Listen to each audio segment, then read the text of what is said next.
He was just an ordinary man from the modern era, yet he was also a feared deity worshipped in the divine era.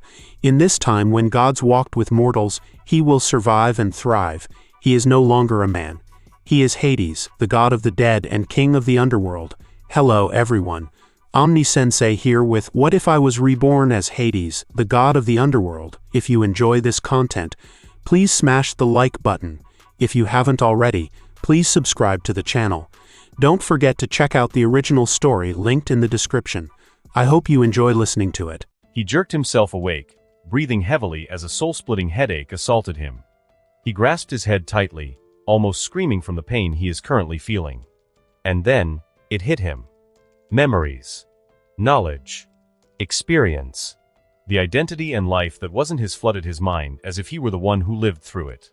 He almost forgot his own identity due to the massive amount of information that poured into his mind. He is Aaron Forger, an average university student.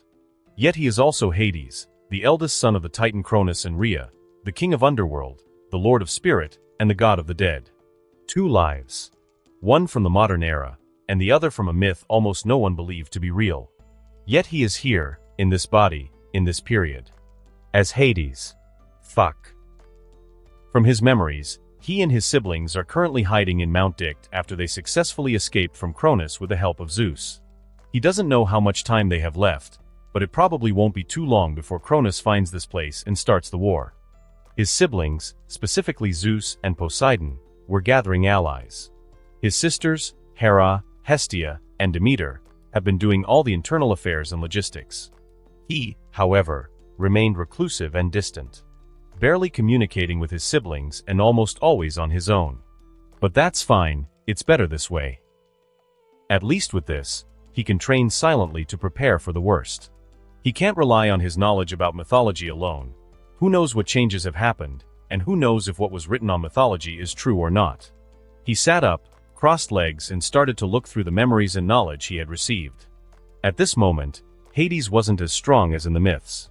He has yet to take the crown of being the king of the underworld. He wasn't the lord of spirits yet. And most importantly, he has yet to receive his divine weapon, the helmet. Truthfully, he finds that weapon quite lackluster compared to Zeus' thunderbolt and Poseidon's trident. He feels like those two brothers of his are always conspiring to keep him at the bottom of power. But that's beside the point. Currently, Hades only has authority over shadows, darkness, curses, and spirits. It may sound like a lot, but in his prime, Hades also has authority over the dead, the underworld, funeral rites, necromancy, wealth, mining, agriculture, dreams, and earthly fertility. But those were all for the future.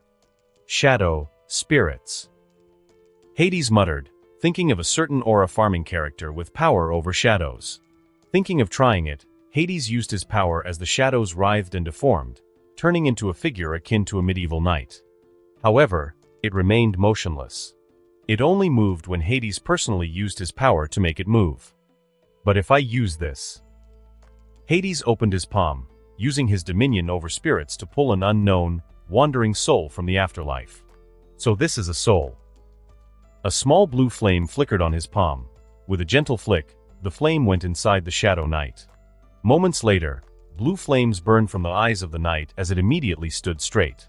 Hades observed the Shadow Knight, watching as the ethereal blue flames within its form flickered with an eerie light. It was stable, obedient, and followed his silent command like a marionette bound to its master. Interesting. He muttered, his gaze shifting to his open palm. He had tested his dominion over shadows and spirits, but he needed something more. Something to enhance his combat capabilities. He raised his other hand, focusing his divine essence. The darkness around him responded, writhing and converging into his palm. The black mass condensed, taking form, long, slender, deadly. A spear. But a mere shadow construct wasn't enough. He needed to refine it, to make it as sharp and unyielding as divine steel. Reaching deep into his inherited knowledge, he infused the spear with divine energy, solidifying it. The weight was perfect. The balance, flawless. Memories from his past life resurfaced.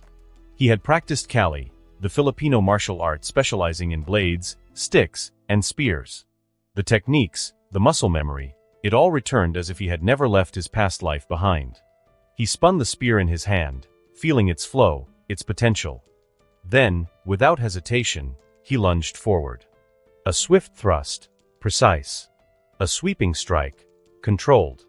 A spinning counter, unstoppable. The Shadow Knight moved toward him, acting as an opponent. With a flick of his wrist, Hades maneuvered the spear with the same efficiency he once wielded a rattan stick. Each movement was sharp, refined, lethal. A downward strike shattered the knight's form into writhing shadows. It was weak, incomplete, but a step in the right direction. Hades exhaled, gripping the spear tighter. He wasn't as strong as he would be in myth, but that didn't matter. Power wasn't just given. It was taken. He would forge his own path, shape his own legend. And when the war against Cronus comes, he would be ready. Hades took a deep breath. The first Shadow Knight had fallen too easily. It wasn't enough of a challenge. He needed more. Raising his hand, he called forth the darkness once more. The shadows slithered and twisted around him, taking shape. 1, 2, 3, no. Several knights emerged from the abyss, their forms flickering like dying embers before stabilizing into solid silhouettes. With another wave of his hand, he pulled forth lost souls from the afterlife, binding them to the shadows. The moment the blue flames ignited within their hollow eyes, the knights came to life. This time, they did not stand idly. They attacked. The first lunged at him with a crude shadow-forged sword, its speed surprising. Hades barely had time to raise his spear, parrying the strike. The force behind the blow rattled his bones, but he gritted his teeth and pivoted, redirecting the knight's momentum before countering with a thrust. The spear pierced through the knight's chest, dispersing its form momentarily before it reformed a few feet away. The second knight closed in from behind. Hades spun, using the motion to bring his spear up in a sweeping arc. The tip grazed the knight's helm, sending it staggering, but before he could follow up, the third and fourth knights struck together. One slashed at his side, the other thrusting directly at his torso.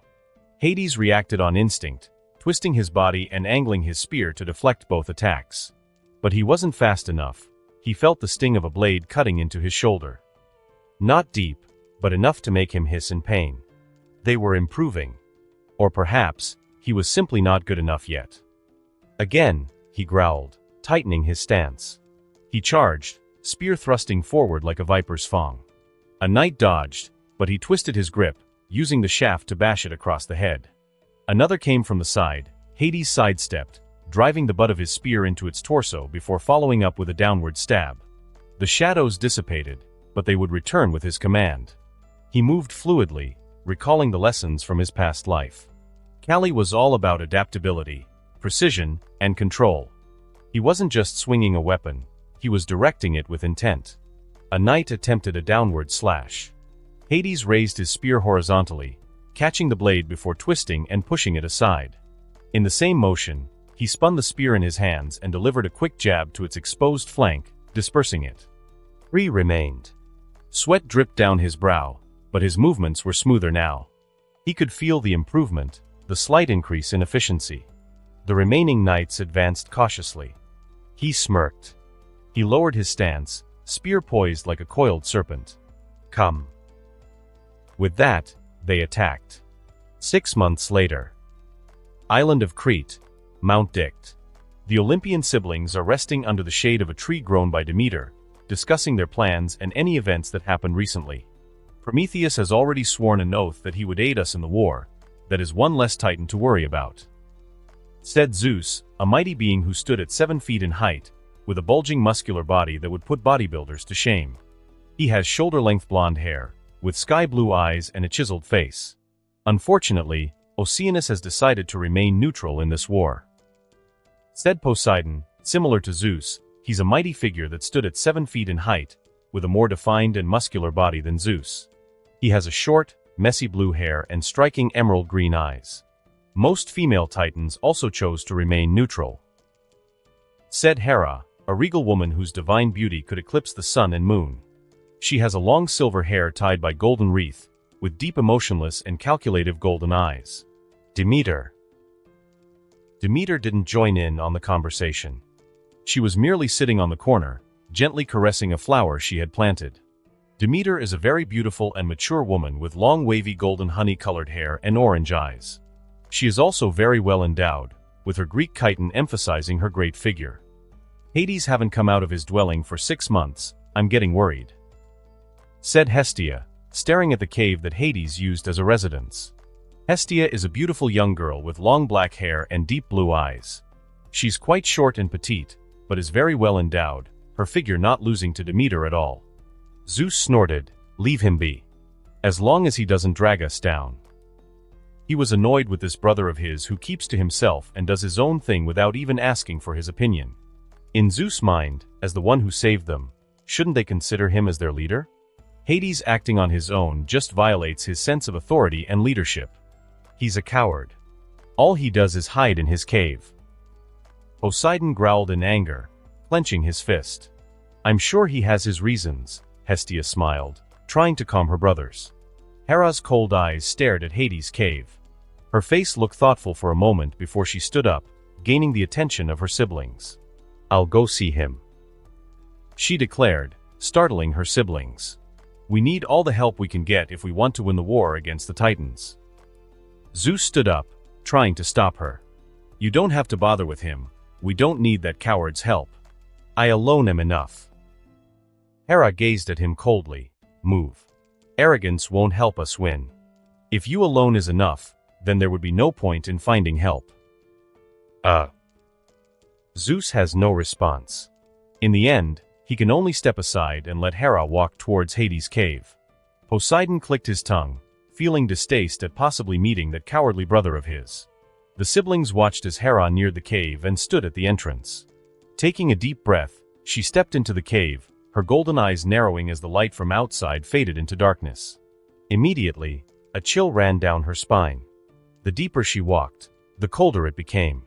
The air was thick, heavy with an unnatural dread that sent shivers through even her divine form. Shadows twisted and shifted unnaturally along the walls, whispering in voices too faint to understand. She pressed forward, ignoring the eerie sensation clawing at her instincts. Hades had always been strange, but it seems like he became even stranger. Finally, after a long time of walking, she saw him. At the center of the cavern, amidst shattered stone and scorched earth, was Hades. His once short silver hair, the same color as hers, was now an unkempt mess, damp with sweat and clinging to his forehead.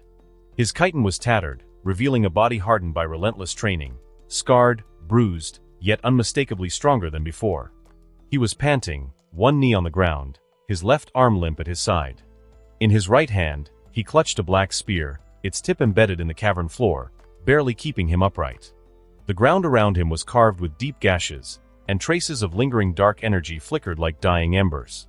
She took a step closer. "Hades." His breathing hitched at the sound of her voice. Slowly, he lifted his head, his piercing steel-gray eyes locking onto hers. For a moment, Hera saw something that made her chest tighten. Exhaustion. Struggle.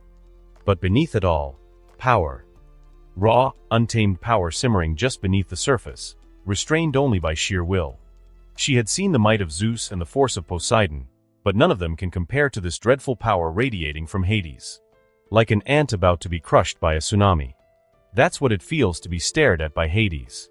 But then, that feeling vanished as Hades exhaled sharply, forcing himself to stand despite the clear strain on his body.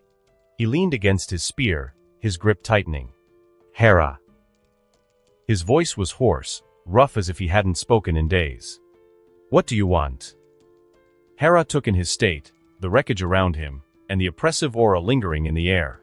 She crossed her arms. "Hestia is getting worried. You haven't left your abode for 6 months. Hades scoffed weakly, "I'm training." Hera's gaze swept over the cavern once more. The state made it look not just a training ground, but a battlefield entirely. "It feels like a war has been fought here. You need to rest," she stated. Hades snorted, though it sounded more like a dry rasp. "Not yet. I'm not." That fragile silence stretched between them, broken only by the distant echoes of dripping water. Hera studied him carefully. 6 months ago, Hades was overshadowed by both Zeus and Poseidon. Although his strength is far superior to her and her sisters, it is still below that of their brothers. But now, she exhaled, stepping closer, her expression unreadable. Zeus and Poseidon think you're a coward. Hades didn't react. He simply turned away, pulling his spear from the ground. Let them. Hera frowned. Don't you want to prove them wrong? Where is your pride and dignity as a god? That made Hades pause. He looked over his shoulder, his eyes colder than before. Pride and dignity is meaningless before power. Hera's lips pressed together. Is that so? Then you're a fool. Hades blinked, caught off guard. What? She took a step forward. Gods rule not just through raw power but through the recognition of our supremacy. Our pride reinforces our status, ensuring that we are acknowledged as divine beings worthy of worship, respect, and obedience. A god who lacks pride is weak. Hades turned fully to face her, gripping his spear. That is such a useless emotion. I don't need to glorify myself for self-satisfaction. Power is absolute. Any humiliation will be erased by superior strength. You can feed that useless pride to the dogs. Hera narrowed her eyes. For gods, pride and dignity are not mere emotions. They are fundamental aspects of our power, identity, and function within the cosmos. Without them, our influence weakens, our worship diminishes, and our divine authority crumbles. A god who loses pride risks losing everything, including their place in the heavens. That's why, you must not let anyone trample over your pride and dignity. Crush those who do so. Hades stared at her in shock and confusion. Are you saying I should go and crush our brothers? No, she shook her head. Just show them your superiority. After all, those who are inferior must follow those who are superior. That's the natural order of the world. I followed Zeus simply because he is superior. But you are better than him, Hades. Yes, just like how Uranos ruled the cosmos, followed by Cronus after him. They were all superior to their siblings, so they naturally ruled the cosmos, as the others could only bow their heads. Hades didn't answer. He just stared at her, unreadable. Hera stepped closer, lowering her voice. You're stronger than before. I can see that. You are a better fit to be the leader than Zeus. I have no interest in ruling the heavens or anything like that. He clenched his fists. I want power. Power so great I could beat anyone. Hera tilted her head slightly, surprised by his answer. For a long moment, they simply stood there, the weight of unspoken words settling between them. Then, Hades sighed, running a hand through his messy hair. I'll come out and greet Mother and Hestia from time to time. But I'll stay here and train. Very well. Hera nodded. A long silence stretched between them. Then, slowly, Hades straightened his posture, rolling his stiff shoulder. So? He asked. Do you need anything else? Nothing. She turned around to climb back up to the surface but paused before looking over her shoulder. Clean yourself up first. You look like a corpse. Hades let out an annoyed grunt as Hera stepped out, leaving Hades alone once more. For a while, he remained still, staring at the cavern wall. Then, with a deep breath, he tightened his grip on his spear. And hundreds of shadow knights emerged from the darkness. Although he promised to visit from time to time, it took Hades another month before he decided to come out of his cave. He got so engrossed in training and feeling himself get stronger that he completely forgot about the outside world. In fact, if he didn't find fighting with the Shadow Knights useless, as he can no longer get stronger through them, he would have chosen to train some more. Truthfully, he can no longer get stronger from fighting the Shadow Knights since Hera visited him, no matter how hard he tries. However, his training wasn't without gains, as he managed to take a glimpse of he can't quite say its name, so Hades simply referred to it as Chaos. From his brief contact, he learned that Chaos is a metaphysical location that acts as the force that exists at the top of all theories in the infinite dimensions, as well as the source of all events and phenomena in the universe. Chaos exists outside of time. It stores and archives information of all possibilities and events, past, present, and future, of the world. He managed to reach that place by his sheer will and thirst for power. Yes, his thirst for power was so great even his own limits were broken. Pain was irrelevant. Weakness was nothing more than a temporary state, one he refused to accept. Every failure, every loss, every moment of agony only fueled the fire within him. He was not content with what he had. He did not seek power for the sake of some grand ambition. He just needed it, like a drowning man craving for air. To be strong was not a desire. It was an absolute necessity. There was no hesitation in his mind, no second thoughts. If the world denied him strength, he would rip it from the hands of the world itself. If fate tried to shackle him, he would shatter destiny and forge his own path. He would crawl through the abyss, bleed upon the battlefield, and suffer through torment if it meant grasping the power he sought. And even if he stood alone against the infinite, he would face it with nothing but his will, unyielding, unbreakable, unstoppable. Because he was not meant to kneel. He was meant to conquer. Just like that metaphysical force that seemed to restrict him shattered, and he soon found himself in chaos. There was no sky, no ground, only an endless, shifting void that twisted in impossible ways. Colors that had no names bled into each other, forming and dissolving in patterns that defied sanity. Space was not space. Time was not time. Existence trembled, flickering between creation and oblivion. And then, he saw them. Colossal entities of nightmarish proportions drifted through the abyss, their sheer scale beyond even divine comprehension. Some had forms that flickered between flesh, shadow, and cosmic fire. Others were nothing but writhing masses of tendrils, each the size of galaxies, curling and unraveling like an eternal heartbeat. One creature turned. It had no face, only an abyss where a face should be, an ever-consuming void that devoured the light of dying stars. Within that void, countless eyes blinked in and out of existence, staring yet unseeing. Another behemoth loomed in the distance, its very presence warping space around it. Its gargantuan limbs, if they could even be called limbs, extended across realities, twisting dimensions like threads in a loom. Its voice was not a sound, but a concept, an overwhelming pressure that crushed the mind with meaning beyond understanding. And yet, despite their unfathomable might, they did not acknowledge him. To them, he was less than a speck of dust drifting through the currents of chaos, insignificant and unworthy of notice. Even now, those things were still on his mind. Hades. Hades snapped out of his thought, hearing a gentle female voice called out to him. It was his mother, Rhea, the Titaness of motherhood. A beautiful woman that exudes this aura of gentleness and motherly love. She has long silky black hair tied in braids, wearing a white chiton that emphasized her great figure. Her eyes were mostly closed, and have this ever-present smile on her face. Hades have never seen her open her eyes once. Just thinking, mother. He said, continuing his walk with his mother, whom he barely spent any time with. Rhea's smile remained soft, patient, as she walked beside her son. She had always been a quiet presence, a figure of warmth in a world filled with cruelty and ambition. Hades had spent so long buried in training that he had almost forgotten what it felt like to simply exist without the weight of survival pressing down on him. They strolled through the mountain paths, the warm breeze carrying the scent of fresh earth and flowers. This was Demeter's work, life blooming even in the hidden corners of the world. "You've changed," Rhea said after a moment, her voice as calm as the flowing river beside them. Hades glanced at her. "Have I?" She let out a soft chuckle. "You don't hide from your siblings anymore. Before, you avoided them because you liked to be alone. Now, you avoid them for a different reason." He remained silent. "Your aura, it's heavier now," she continued.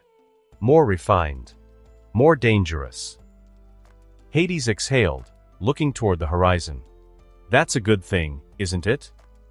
Rhea stopped walking, turning to him fully. Her hands, warm and gentle, reached out to cup his face. "For the war? Perhaps. But for you? I'm not so sure." She tilted her head, as if searching for something behind his eyes. "Are you happy, my son?" Hades froze. Happy? The question was so simple, so painfully simple, that he had no answer. Had he ever thought about happiness? Since he arrived here, since he knew of what awaits him, his entire existence had been defined by survival, by preparing for the inevitable. The war was coming. His survival was all that mattered. Not to mention those creatures of horror he had seen, the various wars that will happen in the future thanks to his siblings was also lingering on his mind. He couldn't rest peacefully knowing that one day, he might find his strength lacking and not be able to resist whatever is to come. But as he looked into Rhea's still closed eyes, he knew that wasn't the answer she wanted. so he gave her the only truth he could. "I don't know," he admitted. Rhea sighed, brushing a stray strand of silver hair from his face, her touch lingering for just a moment longer before she let go. "You remind me of your father," she said softly, and Hades stiffened.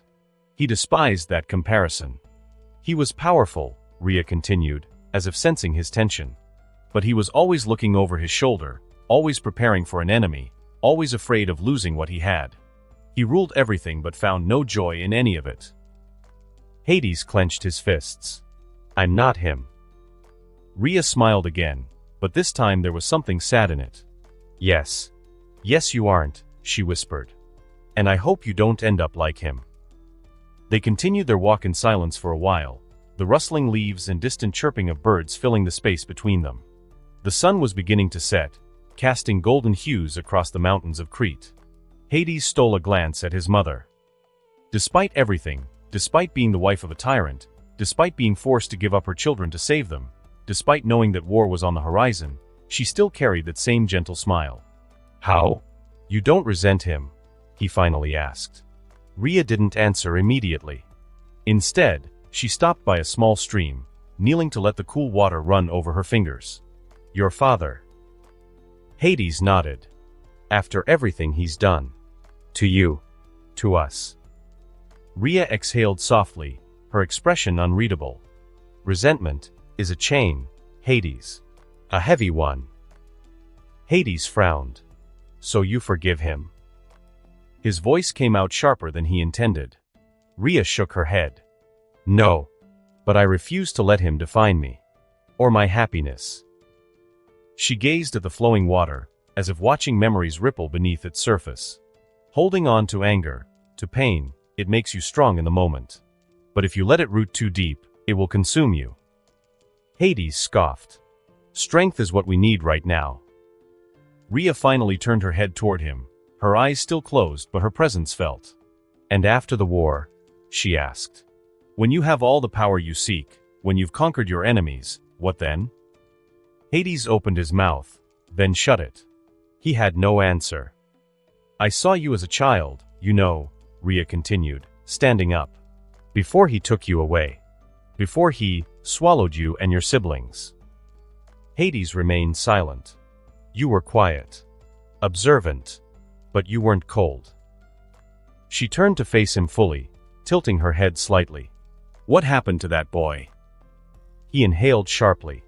He realized the world wasn't kind. Rhea smiled, but this time it wasn't a warm one. It was knowing. Sad. "You think strength is the answer to everything," she said. "It is." She shook her head. "No, my son. Strength is only a tool. The question is, what will you use it for?" Hades tensed, his mind flashing back to the horrors he had seen in chaos, the eldritch titans that paid him no mind, the sheer insignificance he had felt in their presence. And then to that memory where he was struggled as he was being swallowed by his own father. "You ask what would he use his strength for?" His fists clenched. The answer was simple. "To make sure I never feel powerless again," he finally said. Rhea sighed, walking past him. As she did, she gently touched his arm. "I hope, one day, you find another answer." And with that, she left him standing there, alone with his thoughts, staring into the setting sun. He remained still for a few moments, before clicking his tongue. "Sorry, Mother, but my answer will never change." Hades was back in his cave. Although the words of his mother did affect him, but he didn't let it affect his training. He wanted strength. He wanted power. Happiness and anything else can come later once he obtained enough strength. For another 6 months, he trained with spear, swords, and unarmed combat, refining the martial arts Kali that he had learned in his past life. He learned it as a sport back in high school, but now he had turned it into a deadly and practical martial arts that is used to kill enemies as fast as possible. He had refined his authority over darkness and shadow, causing his power to grow exponentially. He can summon up to 10,000 Shadow Knights now. Each of them possesses strength comparable to divine spirits, with some having the strength of a minor god. Speaking of, gods do have their own divine rankings. 1. Demigods 2. Divine spirits 3. Minor gods 4. Major gods 5. Elder gods 6. Supreme God 7. Primordial gods. Currently, Hades possess the power of an elder god. He only lacks a fundamental domain before he can completely reach the level of a supreme god. In fact, if he utilized all of his powers, he can stand his ground against supreme gods. Cronus, their father, is someone at the level of a supreme god. But with the help of his divine weapon, the scythe, he can effectively fight even weaker primordials. As he is now, Hades is far too weak to even think of fighting Cronus. Still, he was far more powerful than his brothers. Even though all three of them are at the level of elder gods, there still exists a massive gap that puts him heads and shoulders above Zeus and Poseidon. If we put it on numbers, a level 100 is considered an elder god, but a level 999 is also an elder god. Hades, at this moment, is level 999, while his brothers are still at level 100. Guess it's time to go out again. Hades stretched his muscles as he stood up. Mother has called for all her children to gather. He fixed himself as he looks like a walking corpse. Using his divinity, he created clothes for himself and cleaned up. Really, he's such a handsome man. His appearance is that of a tall and handsome man with a long, stylish silver-white hair that spikes up at various spots on his head. He wears a spiked choker necklace lined, and a bead-like earring on his left ear with many smaller piercings. His attire is shown to be quite formal and extravagant, with a collar that spans all the way to his upper chest, and badges decorated on the left and right side of his coat. Finally, he wears long white jeans and a pair of shoes filled with square patterns. Yes, he looks good. No, calling his looks as mere good is blasphemy to his divine form. Shaking his head, Hades stepped out of the cave, the bright sunlight momentarily forcing him to squint. He had spent so long in the darkness that the world outside felt almost too vivid, too alive. The air was crisp, the scent of fresh earth filling his lungs as he descended from his secluded dwelling. He didn't have to go far as he saw his mother, Rhea, had already called all of her children to gather at the clearing below. As he arrived, the presence of his siblings was immediately noticeable. Zeus stood with his arms crossed, his ever-present arrogance barely concealed behind a mask of false indifference. His golden hair gleamed under the sun, and his sky-blue eyes flickered with poorly hidden disdain as he glanced at Hades. Poseidon, on the other hand, was less subtle. He scoffed, his emerald green eyes narrowing as he looked Hades up and down. "So, you finally decided to show yourself," he muttered under his breath. Hades ignored him. He had long since stopped caring about his brother's opinions. If they wanted to measure strength through bravado, they were welcome to do so. He knew exactly where they stood in comparison to him. Instead, he turned his attention to their mother. Rhea stood in the center of the gathering, her serene presence commanding quiet respect. Beside her, a new figure emerged, a woman whose aura was unlike anything Hades had ever encountered before. She was tall, regal, and breathtakingly beautiful. Her presence was overwhelming, as if the very ground beneath them recognized her authority.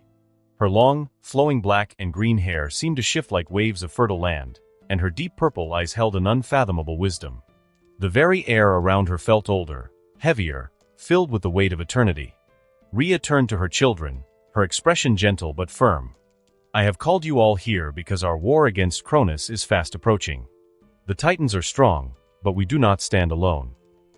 She then gestured toward the woman beside her. "This is my mother, your grandmother, Gaia, the primordial of Earth." A heavy silence fell over the gathering. Even Zeus, with all his arrogance, did not dare speak so carelessly now. They had heard of Gaia, of course. She was one of the oldest beings in existence, a direct manifestation of the world itself. Gaia smiled, but it was not the warm, motherly smile of Rhea. It was something ancient, something that reminded Hades of the horrors he had seen in chaos. A being so old and powerful that even elder gods were like children in her eyes. "I have watched all of you grow," Gaia said, her voice carrying the weight of the world itself. "I have seen your struggles, your triumphs, and your ambitions. The time has come for you to take the next step in your journey." She looked at each of them in turn before finally resting her gaze on Hades. "You will need allies," Gaia continued.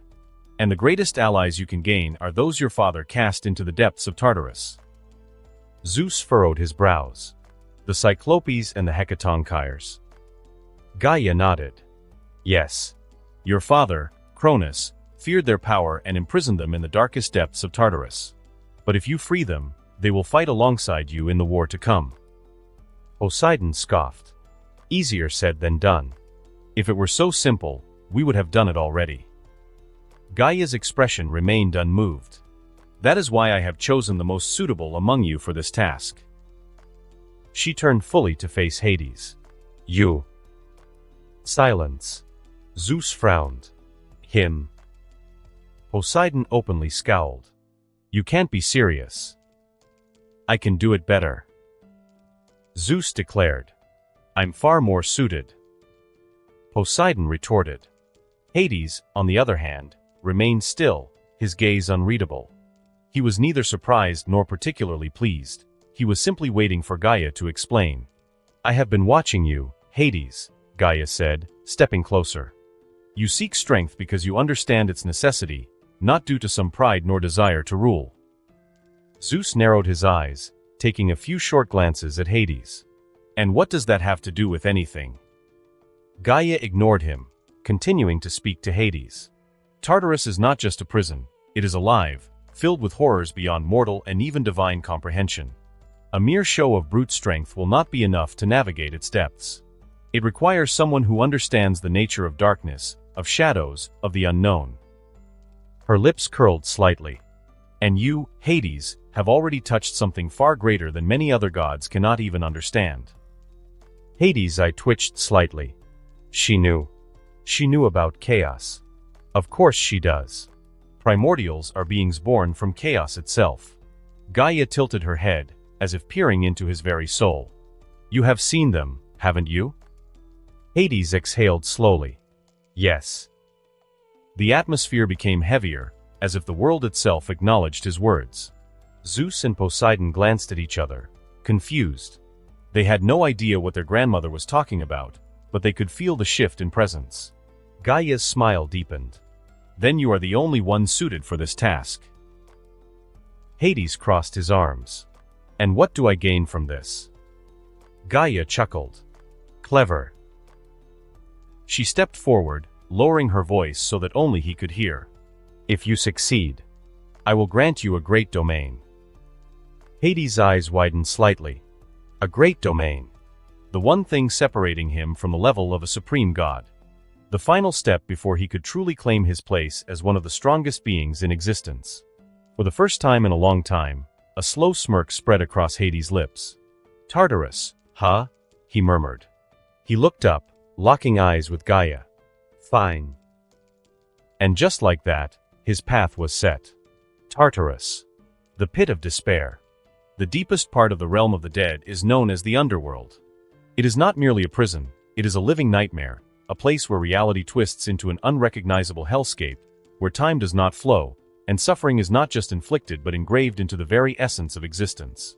To enter Tartarus is to step beyond the veil of sanity. And Hades is about to venture it alone. "Are you ready?" Hades looked up, his eyes meeting with his grandmother's, the earth primordial Gaia. Behind him, all his siblings were watching. Zeus and Poseidon looked dissatisfied, thinking that they are far more suited for this job than the one they deemed as coward of a brother. Hestia looked worried, being the closest one to Hades due to the two of them being the first two to be swallowed by their father. Demeter looked as serene as ever, as if she couldn't care less what about Hades' well-being. After all, for her, crops are far more important than her own siblings. Hera simply stared with her ever-present cold eyes. Her arms crossed, staring at Hades with a confident gaze. As if she believed that Hades could complete this mission without any uncertainty. "Let's just get this over with." Hades took a step forward, his face betraying no emotion. Just then, his mother, Rhea, appeared before him. "Hades." "Mother, you know I won't back out." Rhea shook her head. Instead, she took out a horn-shaped golden basket and handed it to him. "Cornucopia." Hades looked at the basket in bewilderment. Cornucopia is one of the symbols of Rhea, and later on also became one of Hades. Was Rhea the one who gave Hades the Horn of Plenty? "Yes, I'm giving it to you." Rhea smiled, caressing his hair. "Take care of yourself, my son." Hades accepted the cornucopia, his fingers running over its golden surface. The horn, despite its divine nature, felt oddly heavy in his grip, not in weight, but in meaning. It was a gift, a blessing, a tether to his mother's love, something warm before he plunged into the cold abyss of Tartarus. He didn't say thank you. He didn't need to. Rhea understood. Without another word, he turned to Gaia, his expression unreadable. Open the way. Gaia nodded, raising her hand. The earth trembled. The ground beneath them split apart violently, a jagged wound carved into the fabric of the earth, a deep abyss leading to the underworld. A foul wind erupted from the chasm, thick with the scent of decay and something far worse, a formless dread that clawed at the edges of the mind.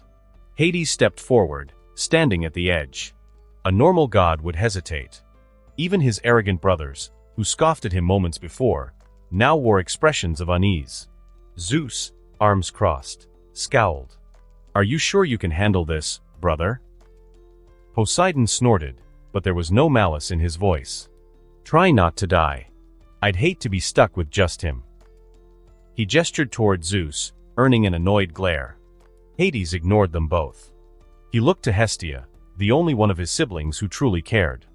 She had taken a step forward, her fingers twitching as if she wanted to reach for him but knew better. She was afraid for him. Hades. She murmured. He gave her a small nod. I'll return. With that, he took a step forward, and plummeted into the abyss. The fall seemed endless. Darkness swallowed Hades whole, the wind howling past his ears like the cries of lost souls. He remained still, arms crossed, unbothered by the sensation of descent. This was the path of no return, and he had already accepted it. Then, suddenly, his feet found solid ground. He landed gracefully on a vast, empty plain beneath a sky devoid of stars. The air was thick with a heavy, suffocating presence, as if the underworld itself was watching him, waiting. A river of inky black water stretched before him, reflecting no light. Its surface was unnaturally still, disturbed only by faint ripples, as if something just beneath the surface had moved. And on the other side of the river stood a lone figure. A woman. She was beautiful in a way that was unnatural, eerie, haunting, yet undeniably captivating. Her long purple hair cascaded down her back, strands flowing as if caught in an unseen breeze. Her deep violet eyes glowed faintly in the dim light, their gaze filled with something ancient and unknowable. She wore a long, flowing black dress that shimmered like the void itself, and in her delicate hands, she held an ornate lamp, its flame flickering with a strange, otherworldly glow. The moment their eyes met, she smiled, but there was no warmth in it. "Welcome, son of Cronus," she said, her voice smooth and ethereal, echoing slightly as if layered with whispers. Hades remained impassive. "Who are you?" The woman tilted her head slightly, as if amused. "Hecate, goddess of magic, keeper of the gates of the underworld." She raised her lamp slightly, the glow intensifying. "And I am the one who decides whether you may pass." Hades frowned. "I was sent by Gaia herself. I have no need for permission." Hecate chuckled softly. "Gaia may command the land, but I govern the passage between realms. Even the gods must obey the laws of the underworld." The shadows around them twisted unnaturally, pulsing in response to her presence. There was power here. Ancient, deep, and unfathomable. Hades sighed. "I don't have time for this." He took a step forward, and the darkness reacted. The air itself became heavier, pressing down on him with an unseen force. From the ground, tendrils of black mist slithered toward him, curling like the fingers of a corpse, reaching for his legs. Hecate's gaze sharpened. "Do not take me lightly, son of Cronus." For the first time since arriving, Hades felt something stir within him, not fear, but recognition. Hecate was strong, and she wasn't going to let him pass so easily. But Hades smirked. A challenge? In his own domain? Amusing.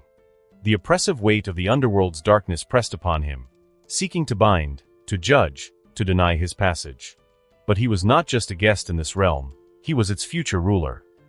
Hecate raised her lamp, and the shadows obeyed. "Prove yourself, son of Cronus," she commanded, her voice laced with divine authority. "If you cannot resist the darkness, you are not worthy of walking its depths."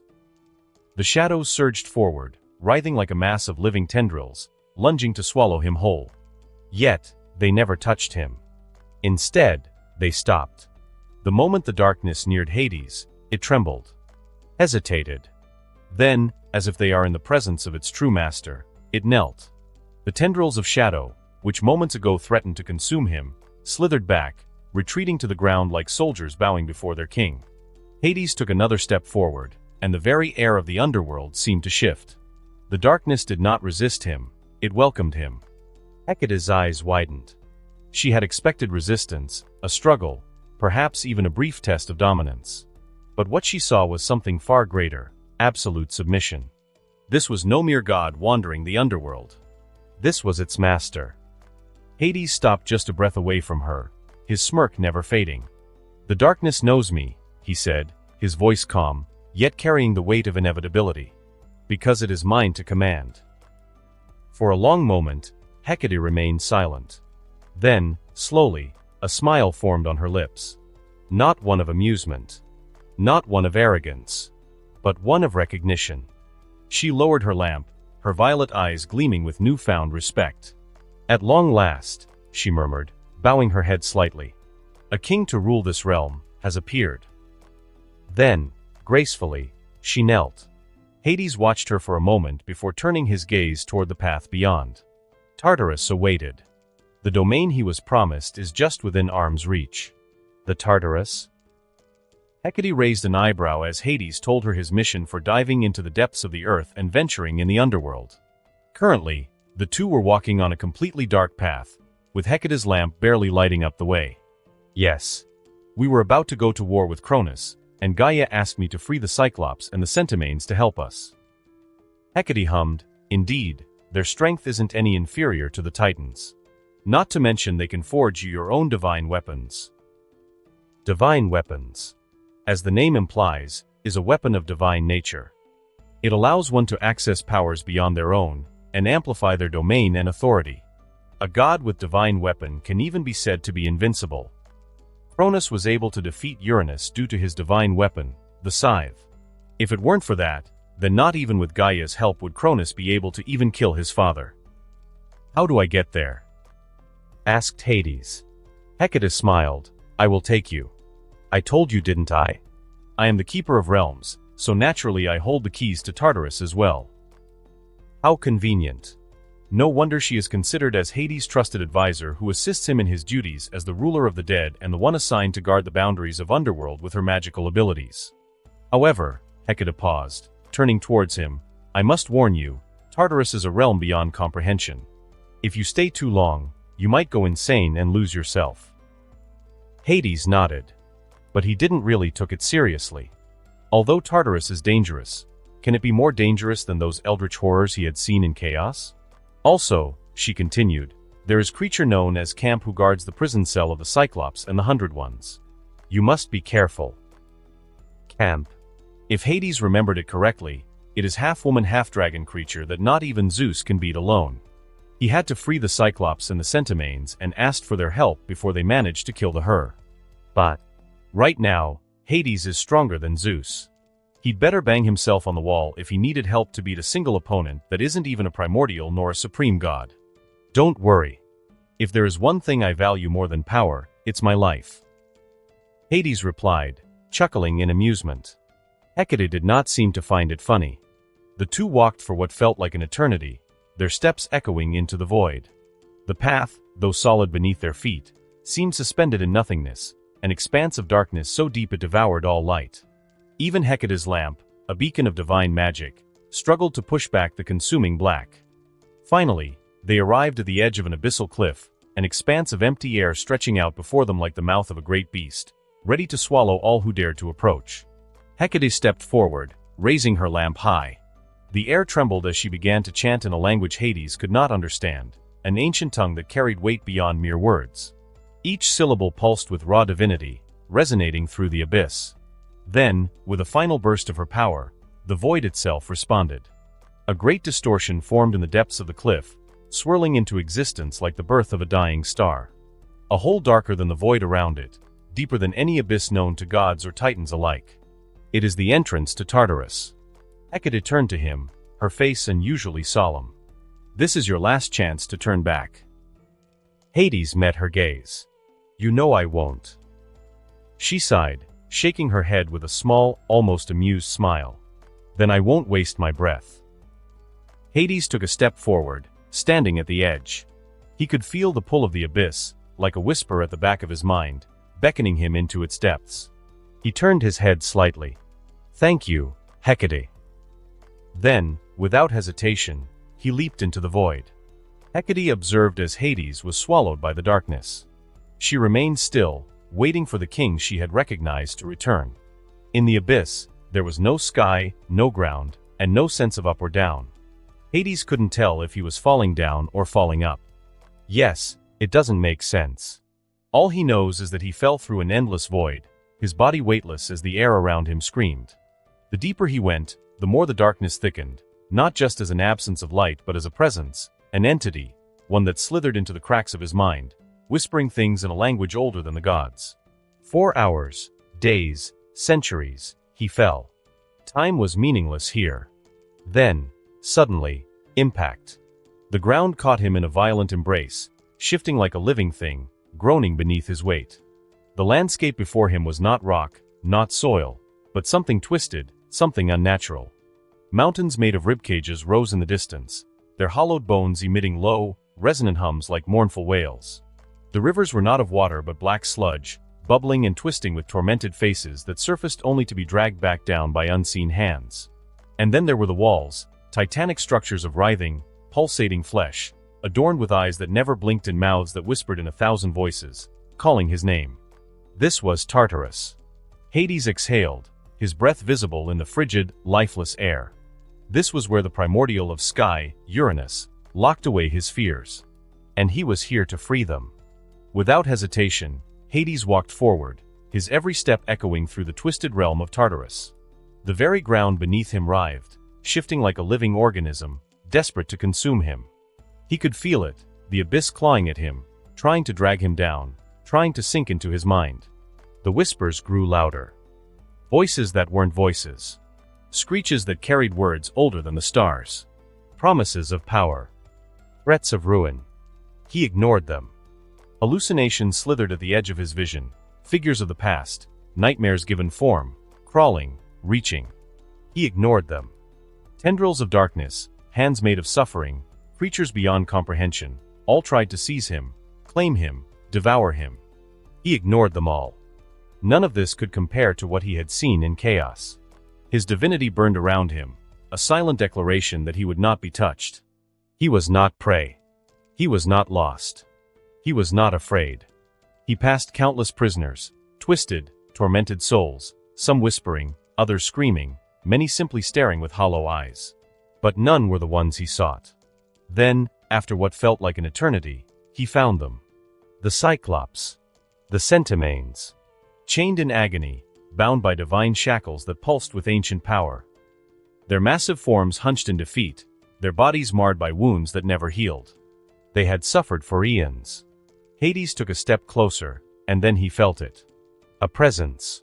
The air grew thick with raw, suffocating power. The ground cracked beneath him. A force of destruction unlike any he had faced before crashed against his very being. Then, she appeared. Camp. A towering woman, standing before him as if she had been expecting him all along.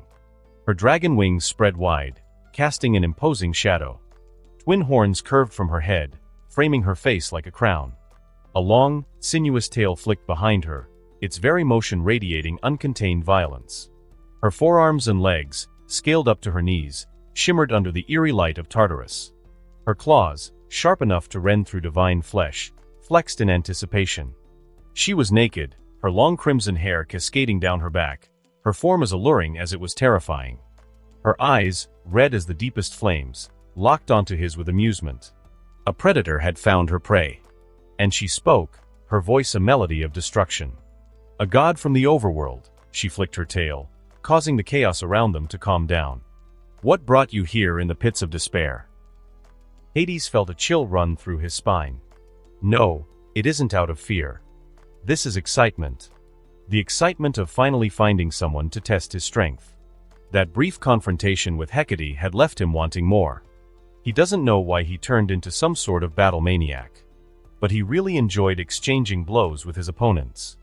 Perhaps it was due to the influence of him once enjoying fighting with Shadow Knights before it got boring as he became too powerful.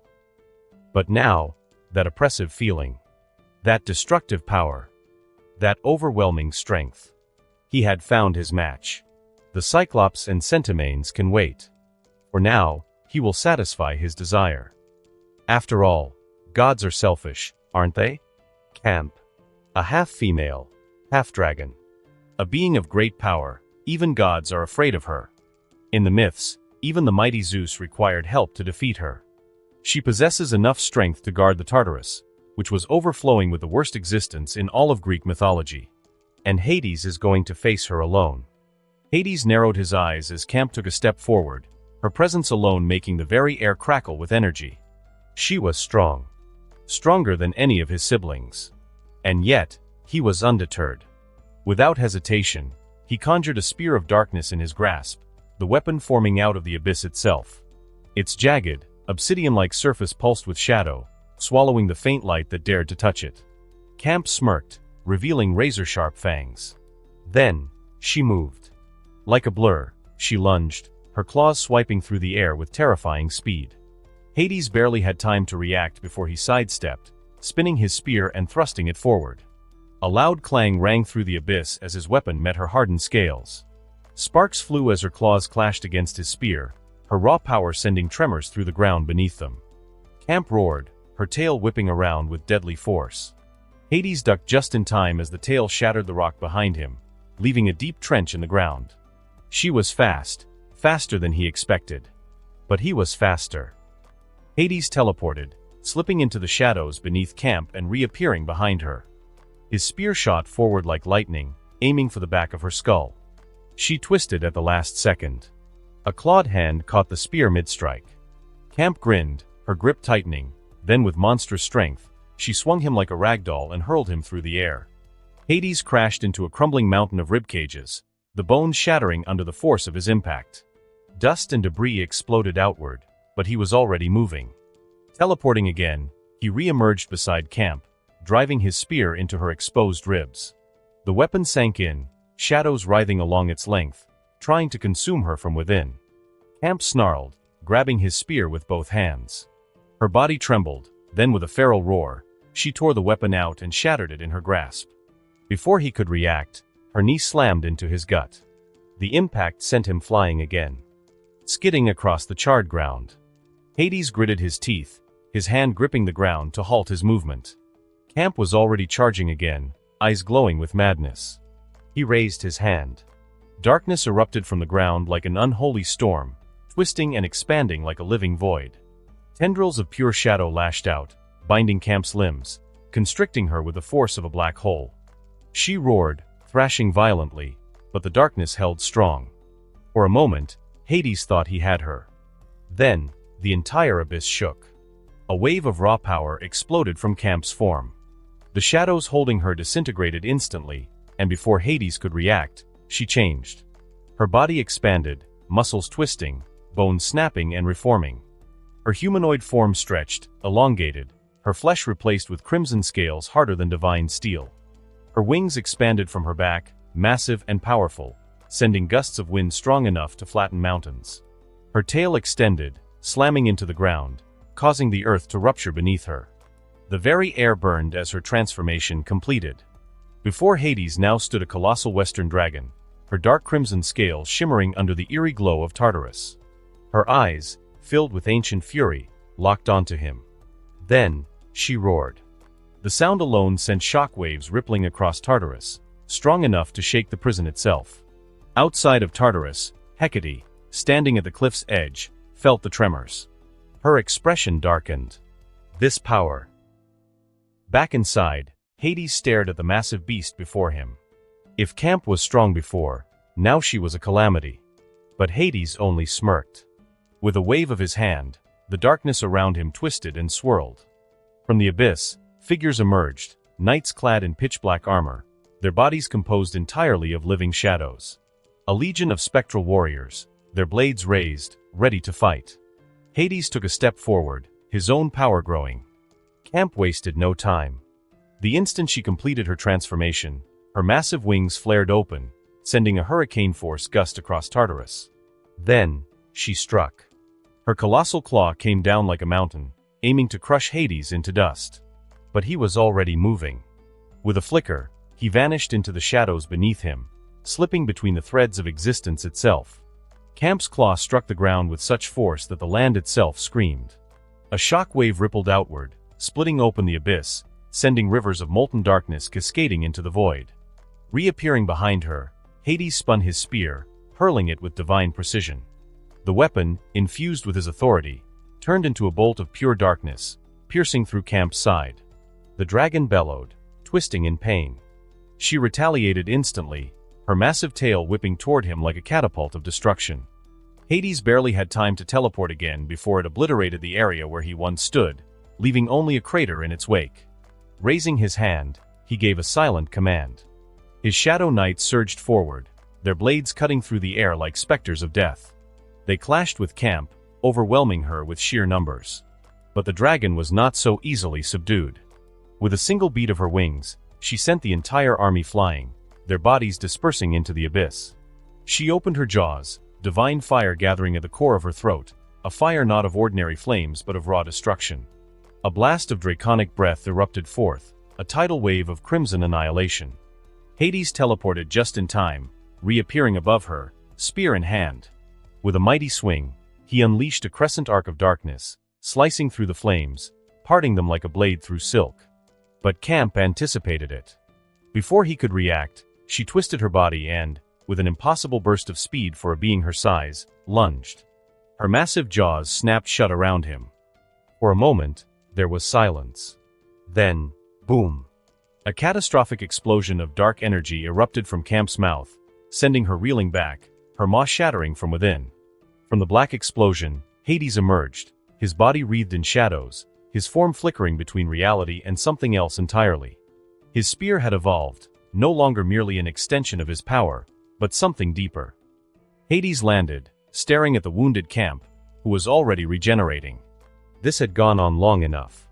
It was time to show her why he was to be the king of the Underworld.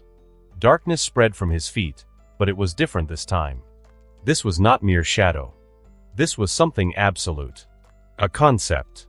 This was the physical manifestation of the concept darkness. Darkness is the absence of light. The absence of warmth. The absence of existence.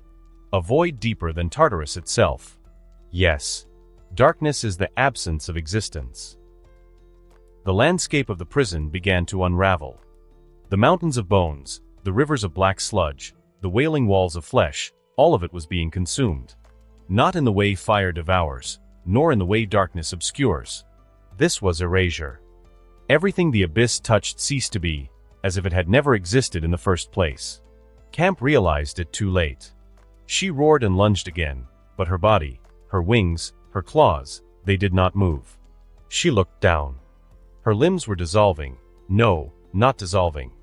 Being forgotten by the world. Like a story erased from history.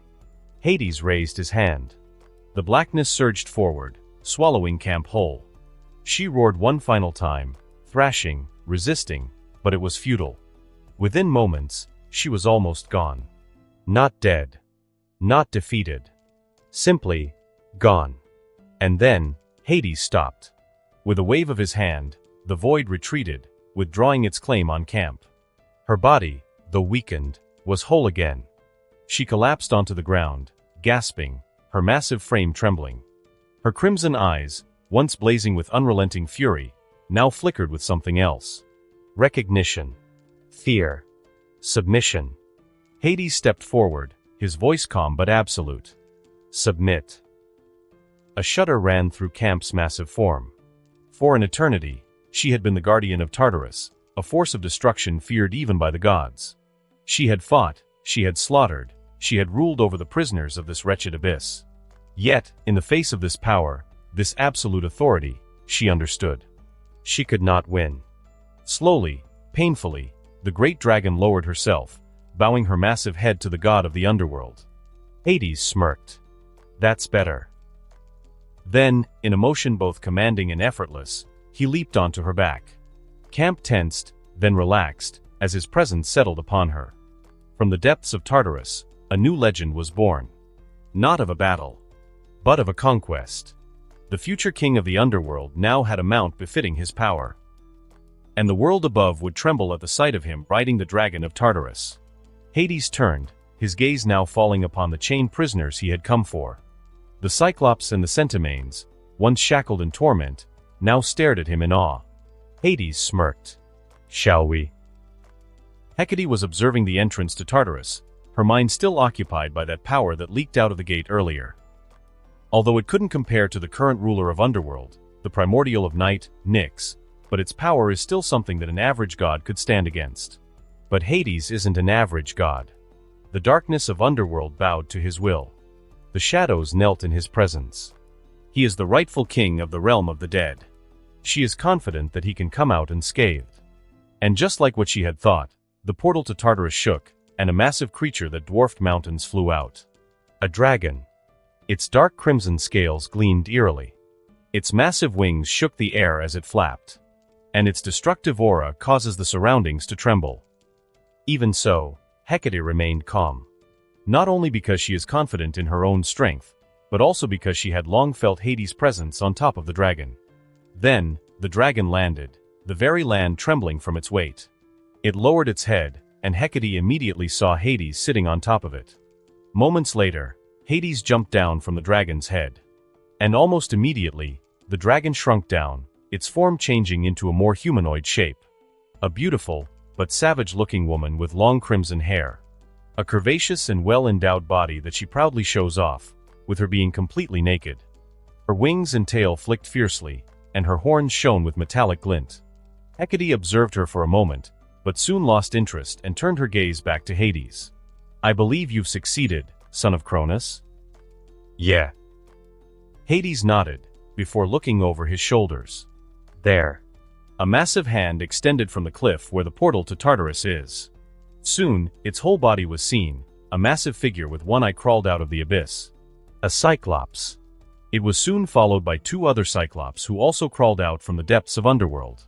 Then, 3 more massive figures crawled up. This time, it was a creature with 50 heads and 100 arms. The Centimanes.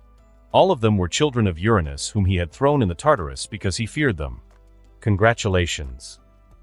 Hecate smiled. "Victory is now in your hands." Hades smirked. "Indeed. Indeed it is." Back in Mount Dicte, months had passed since Hades had departed for Tartarus, and the unease among his family only grew with time. Rhea and Hestia paced anxiously, their eyes flicking toward Gaia, who remained indifferent, her cold expression betraying no emotion. Demeter had busied herself among the forest nymphs, planting trees and crops, showing no concern with whatever is happening around her. Hera, seated upon a throne of her own making, exuded an air of regality, her sharp eyes flickered with absolute certainty.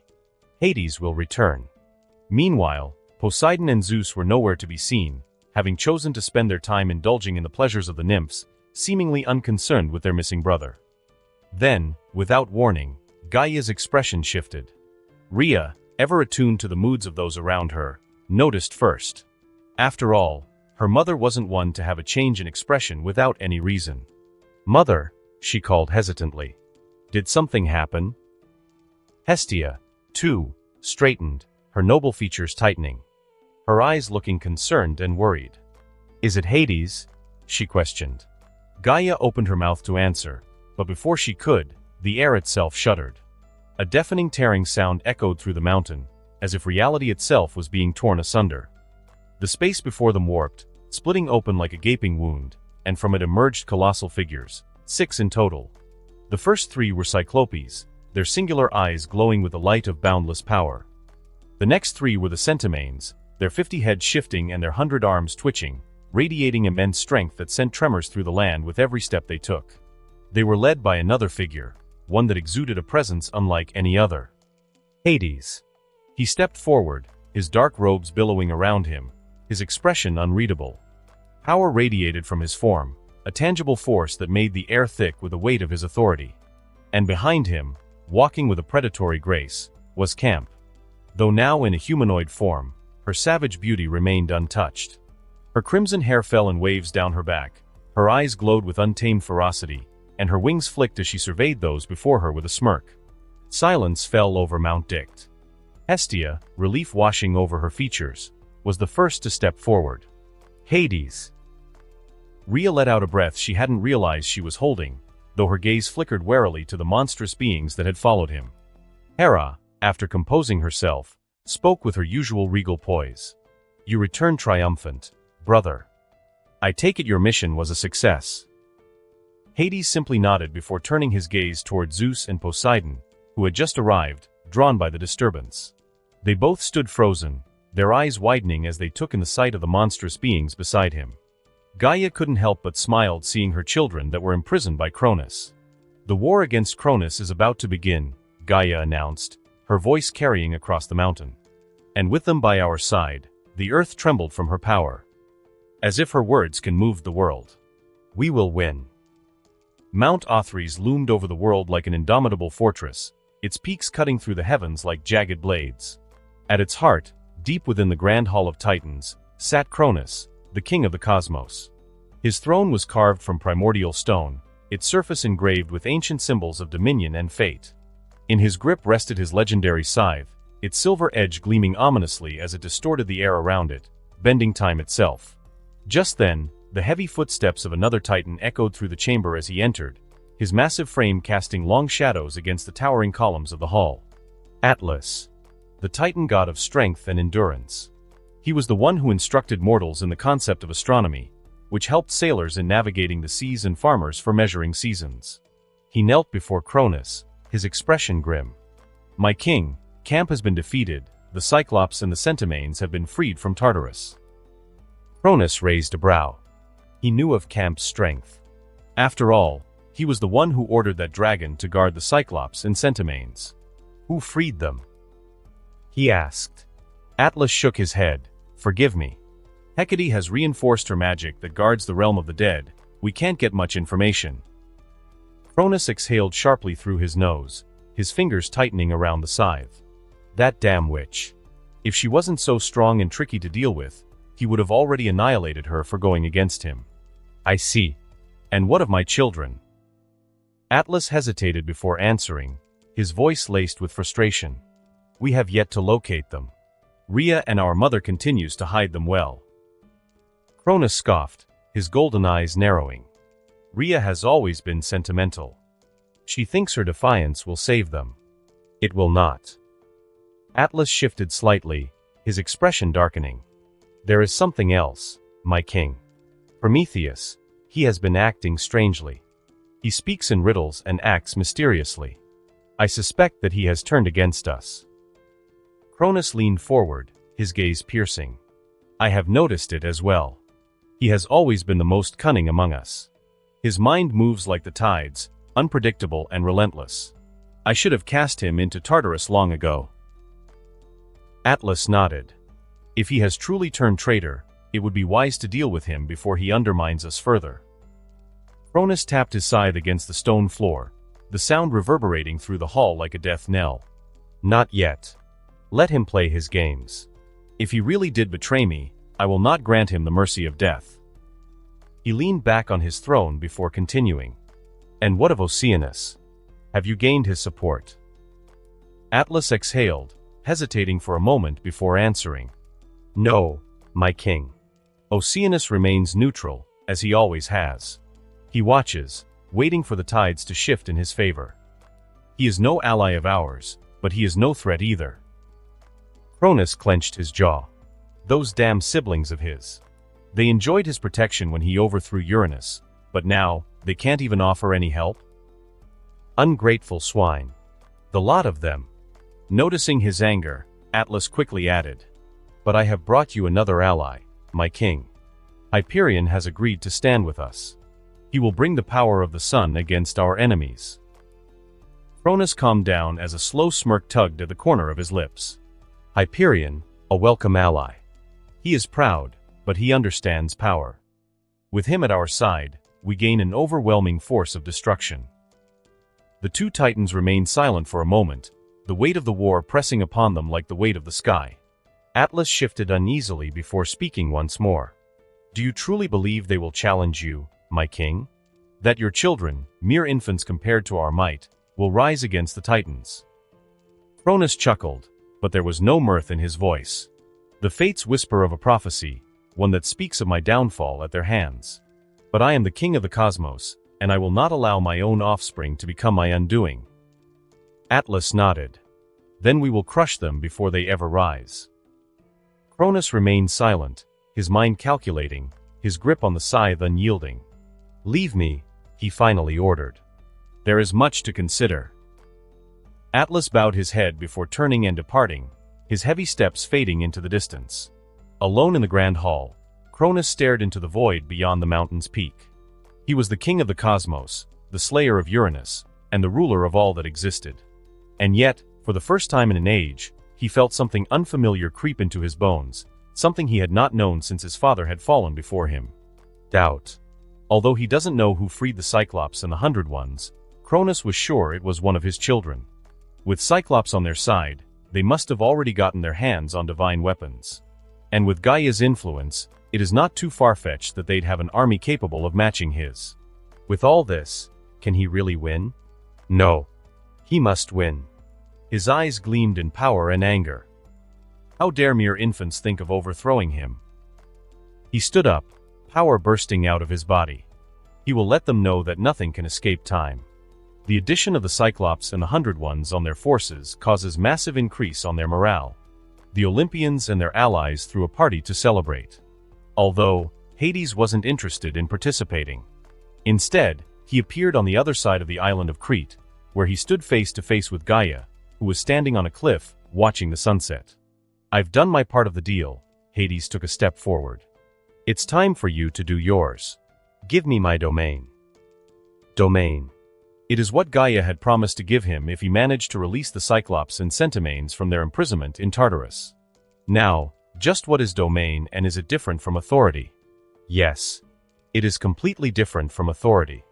Authority is like having a torch, you can control the fire, but you need fuel to keep it burning. You can wield it skillfully, but others with stronger fire or different elements can extinguish or manipulate it. Domain is like being the perpetual sun that only needs itself to sustain itself. Your fire burns because it is the natural law, and no external factor outside of other domain can take it away. In short, authority is influence, but domain is law. Authority allows a god to borrow power, while domain makes them the source of power itself. Hades himself already has a domain, which is the domain of darkness. But he needed something more. A more fundamental force that make up the world in a form of a great domain. Unlike normal domains, a great domain is a fundamental source of world's existence. Without any of them, the world would cease to function properly and could lead to its destruction. Don't worry. I'll give it to you. Gaia turned around and faced him, although, I wonder if you are willing to do what is necessary to take it. Hades frowned. Of course I am. I need that domain to ascend to a higher level. Gaia nodded, levitating towards him until her face was only a feet away from his. There are 3 methods to obtain a domain. First is to take a domain that is currently ownerless. Second is by devouring the god who owns a domain. And third is to transfer it through a ritual. Are you going to give me an information about an ownerless domain? Hades narrowed his eyes, because that is completely not what you said. Gaia shook her head, far from it. I am giving it directly to you. Of course, devouring me is out of question. You die if you try. So a ritual then, Hades sighed. Let's just get this over with. Why are you taking off your clothes? Indeed. Gaia is currently half naked, having taken off her top, exposing her perky and firm chest. Gaia smiled. Unlike the ritual done if both are the same gender, gods who are of different gender must undergo a tantric ritual to share or give away domain. What kind of nonsense is that? Hades looked at her in annoyance. Tantric ritual is pretty much a ritual that uses sexual activity in a ritual or yogic activity. It isn't nonsense. Gaia stated, her face completely serious. Hades has no words to say. He can only clench his fist and look away in frustration. Just tell me, how can I get other domains? So do you not find me appealing? I do. But I ain't laying with my family. Gaia tilted her head. How strange. We are both a man and a woman. I don't get why being a family is a factor here. It just does. Hades scratched his head, letting out a frustrated sigh. Gaia nodded as she put on her clothes, causing Hades to sigh in relief. Very well. Though, know that the offer still stands. She opened her palm, and a projection of the world appeared. Before I tell you, I am curious about one thing. Why are you in such a hurry to acquire a great domain? Once you win the war, the domains of the defeated Titans are all yours for the taking. I need power. Gaia nodded. She didn't ask why. After all, power is something that almost every creature desires. You are already powerful. She neared her face to his. You deserve to be more arrogant and prideful with your strength than your brothers. Indeed. Zeus and Poseidon have such a great pride bordering extreme arrogance despite their power being far inferior to his. Yet Hades, despite having strength to completely trample his brothers at the same time, remained quite humble. No, Hades shook his head, my strength is still too feeble for me to get arrogant. He clenched his fist, staring at Gaia with burning desire for power. That's why I need strength. Strength so superior that I can be arrogant. Gaia stared at him for a few moments. Then, she let out a smile. I have created many things, but I think out of all my creations, I like you the most, Hades. She dematerialized the map, and instead took out golden insignia, a circle with an arrow and a dot on the middle. I wasn't planning on giving it to anyone, since I might use it if I want to revive Uranus, but I think I'm willing to part with it now. That is. Hades' eyes widened for a moment. Uranus domain, the primordial sky. Gaia extended her hand. Unlike your brother, whose domain of sky is limited to the aspects of weather, this domain can command the skies and cosmos with heavenly influence, including all the aspects of the astrological, divine, elemental, mythical, and cosmic powers. She handed it to him, and Hades carefully observed the symbol. Hades stared at the golden insignia, feeling the sheer weight of the power it represented. The moment his fingers grazed its surface, an overwhelming force surged through him, vast, boundless, and eternal. It was as if the entire sky, the heavens themselves, were watching him, waiting to judge his worth. He gritted his teeth as the energy coiled around him, pressing into his very soul. This was different from his domain of darkness, where shadows obeyed his will, bending and warping at his command. No, this was the sky, the cosmos, the celestial order itself. It was wild, untamed, and unrestricted. It was infinite. Gaia watched him intently, her expression unreadable. Do you feel it? This is the domain of the primordial sky. It is not just power, it is the foundation of the heavens, the force that governs all celestial existence. It is beyond the authority of gods, it is a cosmic truth.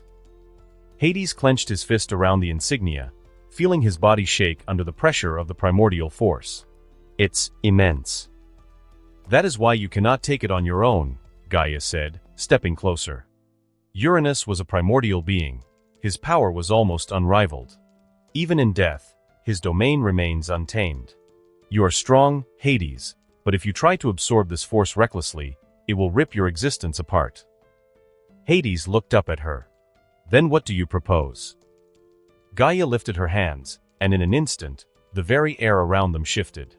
The land beneath their feet trembled as an unseen force began to weave a barrier around them. A golden light surged from her palms, forming intricate, swirling patterns in the air, enclosing them in an ethereal cocoon of energy. I will guide you, Gaia said, her voice steady and filled with an ancient authority. I will bind this domain so that it does not destroy you upon contact. But the rest is up to you. You must assert your dominance over it. The barrier thickened, isolating them from the outside world.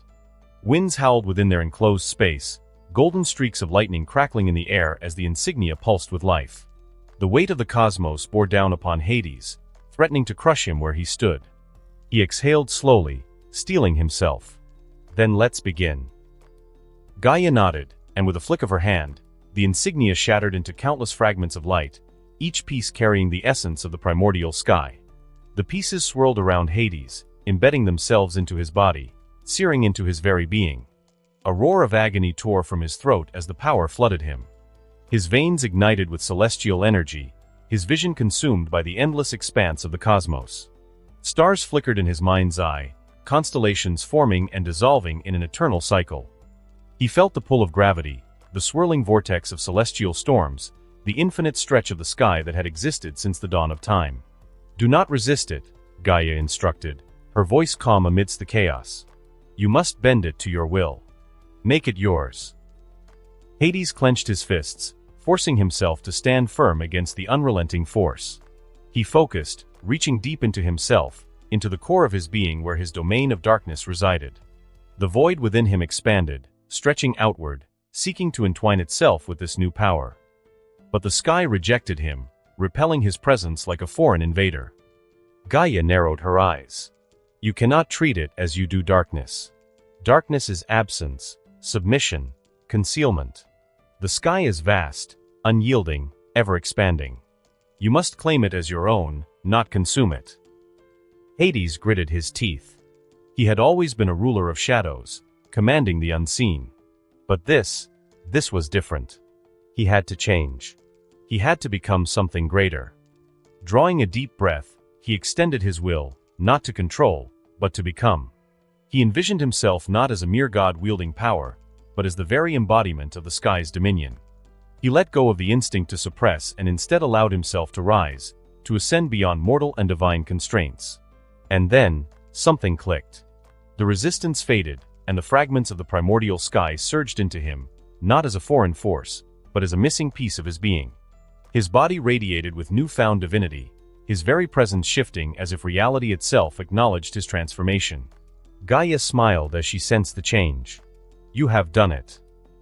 Hades opened his eyes, and for the first time, they gleamed not just with the abyss of darkness, but with the endless expanse of the heavens. He flexed his fingers, feeling the boundless reach of his new power. He had ascended. He was no longer just the master of darkness. Now, he was also the master of the sky. While Hades relished on his newfound power, his brothers were indulging on the company of nymphs as they drank liquor and danced with the music. Once they are satisfied, they immediately gathered around Cyclops. "Greetings, friends. I am Zeus, the god of sky." Zeus introduced himself, puffing his chest with pride. "I am Poseidon, the god of the seas." Poseidon gave them a polite nod, crossing his arms, acting all indifferent and proud. "Argesh. Brontes. Sterapes." The three Cyclops introduced themselves. Zeus leaned forward, flashing his most charming grin. "Truly, it is an honor to have such mighty beings on our side. Your strength is legendary, and with you by our side, our victory against the Titans is all but assured." Poseidon nodded, arms still crossed, though his voice held less enthusiasm. "Indeed. Your reputation precedes you. It is no surprise that Cronus locked you away. He feared you." The three Cyclops exchanged polite glances. Argesh, the eldest, spoke first. "While we appreciate your words, we are not warriors. Our true strength lies in our craft." Brontes nodded in agreement. "We are blacksmiths before we are fighters. We can aid you best by forging weapons of divine power, tools befitting gods who wish to stand against the Titans." Sterapes smiled slightly. "If you are to challenge Cronus and his brethren, you will need more than what you were born with. We shall forge weapons worthy of the battle ahead." Zeus and Poseidon's expressions shifted, the gleam of ambition flashing in their eyes. "Weapons?" Zeus asked, intrigued. "What kind of weapons?" "Each of you shall receive a weapon tailored to your essence, your very domain," Argesh explained. "A weapon that will not only enhance your power but make you a force to be reckoned with." Poseidon's lips curled into a smirk. "I see. With such weapons, even Cronus will fall before us." Zeus, however, hesitated, a thought crossing his mind. "You say each of us. That includes all of us." Sterapes nodded. "Indeed. We shall craft a weapon for each of the Olympian siblings." Zeus and Poseidon's expressions darkened slightly. Zeus was the first to voice his displeasure. "Forging weapons for Hades makes sense, but do we really need to waste resources crafting divine weapons for our sisters?" Poseidon scoffed. "They will not even be on the front lines. What need have they for such weapons?" Brontes let out a deep chuckle. "Resources are no concern. While we were in Underworld, We have gathered an abundance of materials as we leave. We can forge without worry. Arjesh's voice was firm. Furthermore, weapons are not only for war, but also for protection. Do you believe your sisters should be left defenseless? The Titans will not discriminate when the battle reaches its peak. Zeus exhaled sharply, running a hand through his hair. Fine, fine. If it is no burden, then do as you will. Poseidon sighed, clearly reluctant but unwilling to argue further. Very well. Just make sure ours are the finest of the lot. Brontes chuckled again. Worry not, young gods. By the time we are finished, your weapons will be legendary. And so, the deal was struck. The forge of the Cyclops would soon blaze to life, crafting the tools that would change the tide of war. The next day, the sun had begun its ascent, casting an amber glow over the island of Crete as the 6 gods stood before the master craftsmen of their kind. The 3 Cyclopes, Arjesh, Brontes, and Steripes, stood tall, their single eyes gleaming with determination. In their hands, they carried a dark golden ingot, the material found within the depths of the underworld itself, gleaming with an eerie luster as if it contained the power of the realm of the dead. Now, Arjesh spoke, his voice deep and steady. Each of you must infuse your divinity into this ingot. This will allow us to forge weapons that are perfectly attuned to your essence. Hades, ever the most composed, stepped forward first. Shadows coiled around his hand before he placed it upon the ingot.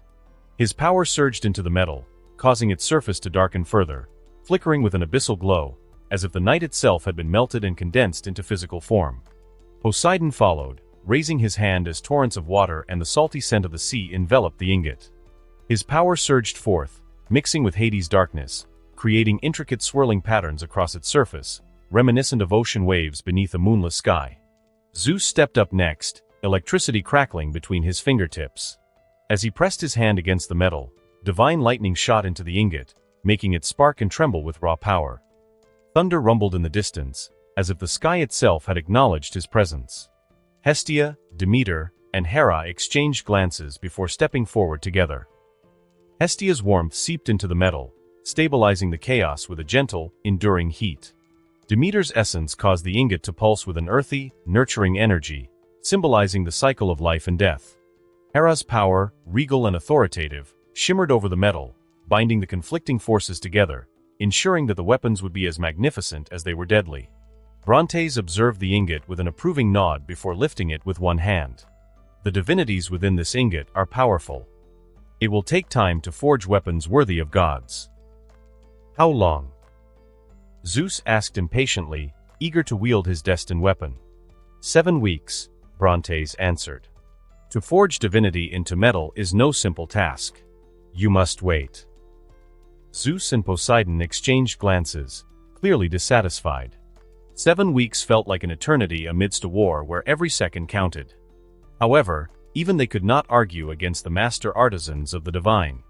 Brontes, Arjesh, and Steripes turned and disappeared into a cavern at the base of the mountain. The forge within roared to life, the echoes of their hammers already resonating through the stone. The gods could only wait, knowing that when the Cyclopes emerged, they would bear weapons that would shape the fate of the cosmos itself. Hades turned around, intending to return to his cave to train his new powers. However, Hades, wait. Hestia called out, grabbing his hand, stopping him. Hades turned to Hestia, his brows furrowing slightly. What is it? Hestia smiled, though her grip on his hand remained firm. It's rare for all of us to be together like this, she said gently. Why not stay for a little while longer? We should have a family breakfast, just once. Hades hesitated. He had never been one for these sentimental moments, nor did he see the point of indulging in such gatherings when war loomed on the horizon. But Hestia's gaze held a quiet insistence, one that made it difficult to refuse. Fine, he relented, sighing. Hestia's smile brightened, and she quickly turned to the others.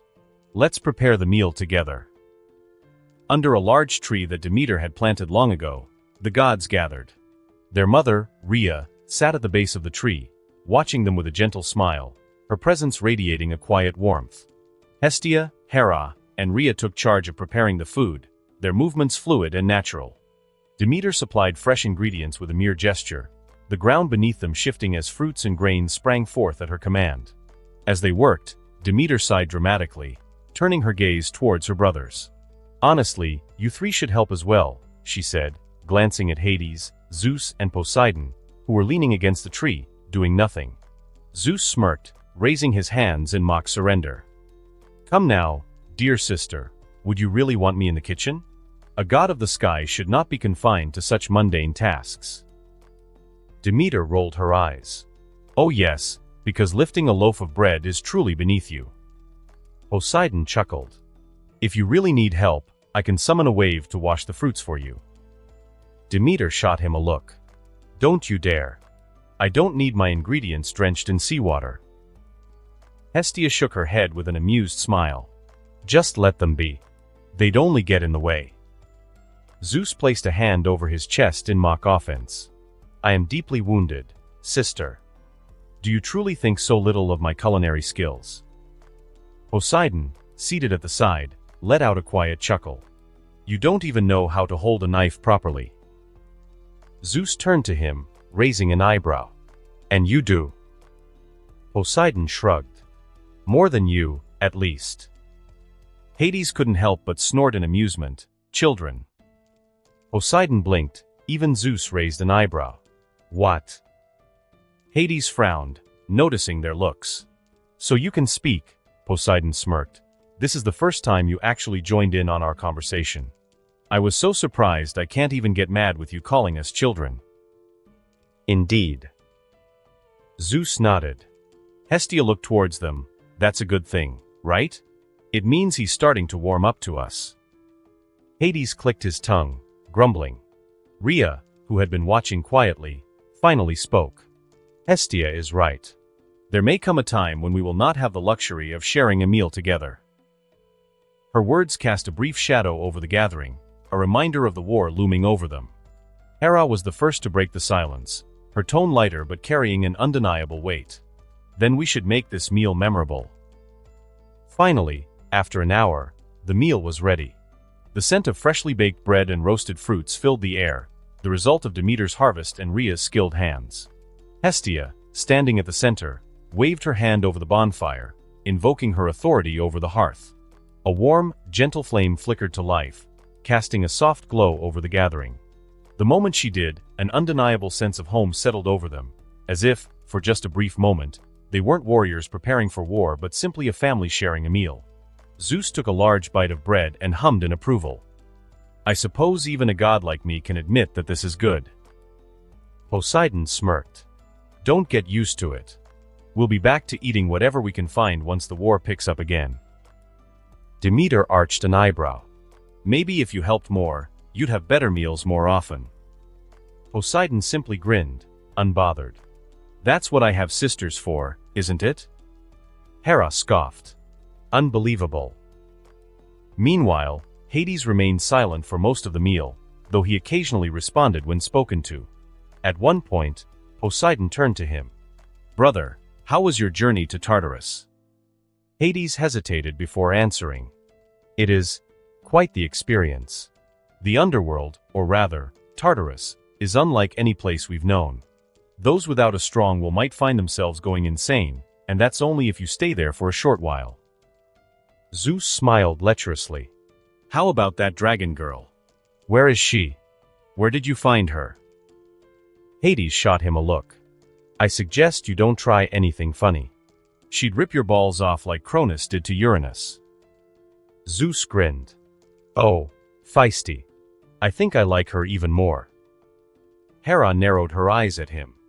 "I told you this so many times, do not tarnish the sacred marriage I blessed you and Métis." Demeter chuckled. "Ha!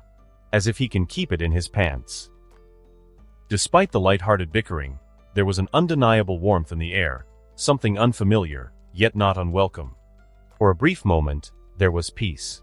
When the meal finally ended, the gods stood, the air between them feeling slightly lighter than before.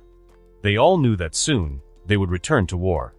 But for this one moment, they were simply a family, however fractured they may be. 7 weeks later. The Olympians stood at the entrance of the cave, their gazes fixed on the dark maw of the mountain where the Cyclopes had been forging their weapons. The air was thick with anticipation, though it was clear that some were more eager than others. Zeus stood with his arms crossed, grinning confidently. "I can already tell, my weapon will be the most powerful of them all." Poseidon scoffed. "Oh please, brother. You might command the sky, but the seas are deep and vast. My weapon will be unparalleled."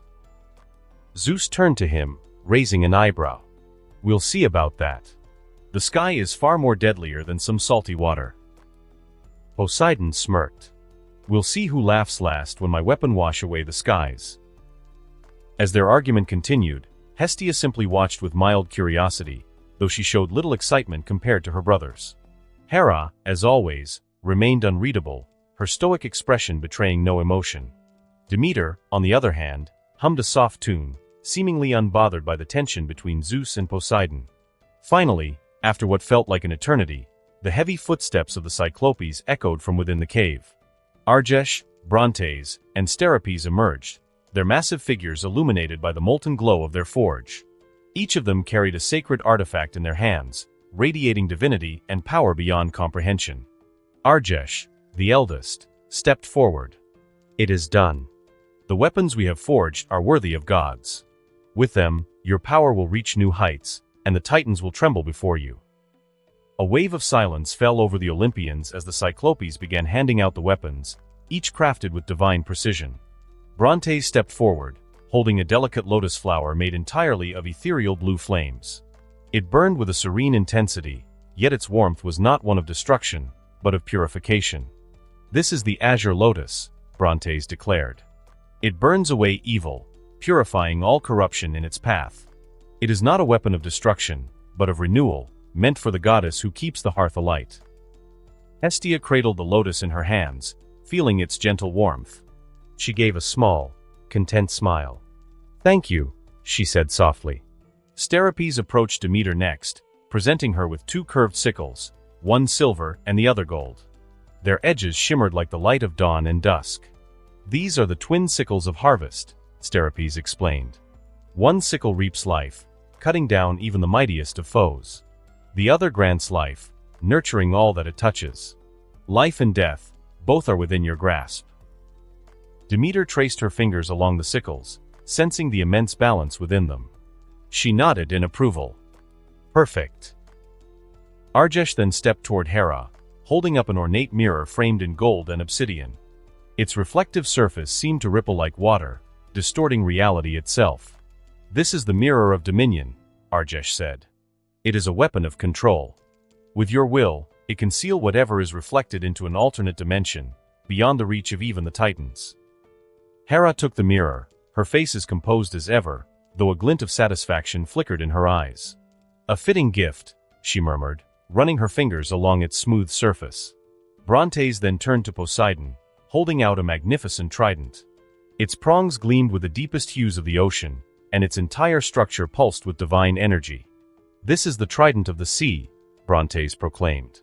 "It will amplify your authority, allowing you to command the very fabric of the seas. And with a single strike, it can split the earth and create fissures, both on the land and in space itself." Poseidon took the trident, feeling the boundless power coursing through it. He grinned. "Now this is a weapon worthy of the god of the seas." Zeus, watching impatiently, stepped forward. "All right, my turn." Steripes turned to Zeus, presenting him with a long, crackling bolt of divine lightning, pulsating with pure, unfiltered destruction. The very air trembled around it. "This is the thunderbolt of judgment," Steripes announced. "It is the wrath of the heavens made manifest. With it, you may call upon the full fury of the skies. It can erase anything from existence, or unleash a fury of storm to wreck the lands." Zeus grasped the thunderbolt, feeling the overwhelming energy surging within. His grin widened. "Magnificent. This is the power of a true king." Finally, Argesh stepped toward Hades, holding out an obsidian crown, wreathed in shifting shadows. The moment it was revealed, the very light around it seemed to dim, as if the darkness itself was alive. "This is the crown of night," Argesh declared. "With it, you may exist in another dimension, making yourself intangible, undetectable, and completely immune to any attack from this world. And should you choose to invoke its power fully, It will awaken the fear of the dark, driving your enemies into such terror that their very minds will shatter. Hades reached out and took the crown, feeling the abyssal weight of its presence. Although it's far better than the one in the myths, he was still a little disappointed as he finds it underwhelming. The Cyclopes stepped back, their work complete. With these weapons, the tides of war will change, Brontes said. Use them well. Zeus twirled his thunderbolt in his hand, grinning. I'd say the Titans are about to have a very bad time. Poseidon smirked. Let's see who slays the most. Hades simply placed the crown upon his head, vanishing into the shadows for a moment before reappearing. Hestia sighed, tucking the lotus close to her chest. Let's just make sure we all return safely. All right. Zeus exclaimed, I'll go and test the power of my weapon. Be right back. With that, he flew away. Mine too. Poseidon followed suit. Hestia, Hera, and Demeter stared at each other, before deciding to test their own weapons as well. Hades remained for a few moments to observe the crown before he turned to follow, only to feel a heavy hand on his shoulder. He glanced back to see Brontes, his single eye solemn. Stay a moment, Lord Hades, Brontes said. There is something more for you. Curiosity flickered in Hades' eyes. He cast a final glance at his departing siblings before following the Cyclopes into the depths of the cave. The air inside was thick with a scent of molten metal and divine energy, yet there was something else, an undercurrent of something ancient, something that did not belong in the realm of the living. At the heart of the forge, resting on a pedestal of blackened stone, was a weapon unlike any other. A spear, long, sleek, and menacing. Its shaft was obsidian, absorbing all light that touched it. Barbs jutted from its tip, cruel and jagged, as though thirsting for flesh. The very presence of the weapon seemed to distort the air around it, a silent promise of death. Argesh stepped forward, his voice low and reverent. This is Desmos, the spear of death. Hades narrowed his eyes, stepping closer, feeling an unnatural chill run through him. You forged this. Brontes nodded. The divine weapons for you and your siblings were completed in 3 weeks. The last 4 were dedicated solely to Desmos. It is a weapon unlike any other. Steripes gestured toward it. It holds a power to reverse causality. An attack by Desmos is not merely an attack, it is an inevitability. Once Desmos' name has been called, the cursed spear reverses the nature of causality, the meaning of cause and effect in the order of things, to make it so the cause of the lance being thrust comes from the effect of the opponent's heart being pierced. Hades' gaze flickered in astonishment as he grasped the weight of their words. Argesh continued. Even if your target dodges or blocks, the spear will correct the course of reality itself to ensure the heart is pierced. And once it lands, it does not simply wound, it devours. It feasts upon the very life force of the one it strikes, draining them until nothing remains. Hades slowly reached for the weapon, his fingers brushing against the blackened surface. The moment he touched it, a pulse of energy surged through him, a deep, abyssal power that resonated with his very essence. Brontes added, it determines the opponent's fate simply through its use, an always fatal move that pierces the heart with one thrust. It is an attack on destiny itself. And there is more, Steripes added. Desmos is not just a spear, it is a key. With it, you may open the gates of the Underworld and even Tartarus itself. Should you desire, you can cast your enemies into the deepest abyss, where not even the gods may retrieve them. Hades exhaled slowly, lifting the spear, feeling its perfect weight in his grasp. A weapon like this was not meant for mere battle, it was a judgment, a final verdict that no being could escape. Why? He asked, his voice quiet but firm. Why make this for me? The Cyclopes exchanged glances before Argesh spoke. Aside from our gratitude for freeing us, also because of all the gods, you are the only one who will bear the weight of true judgment. Zeus will rule the skies. Poseidon will rule the seas.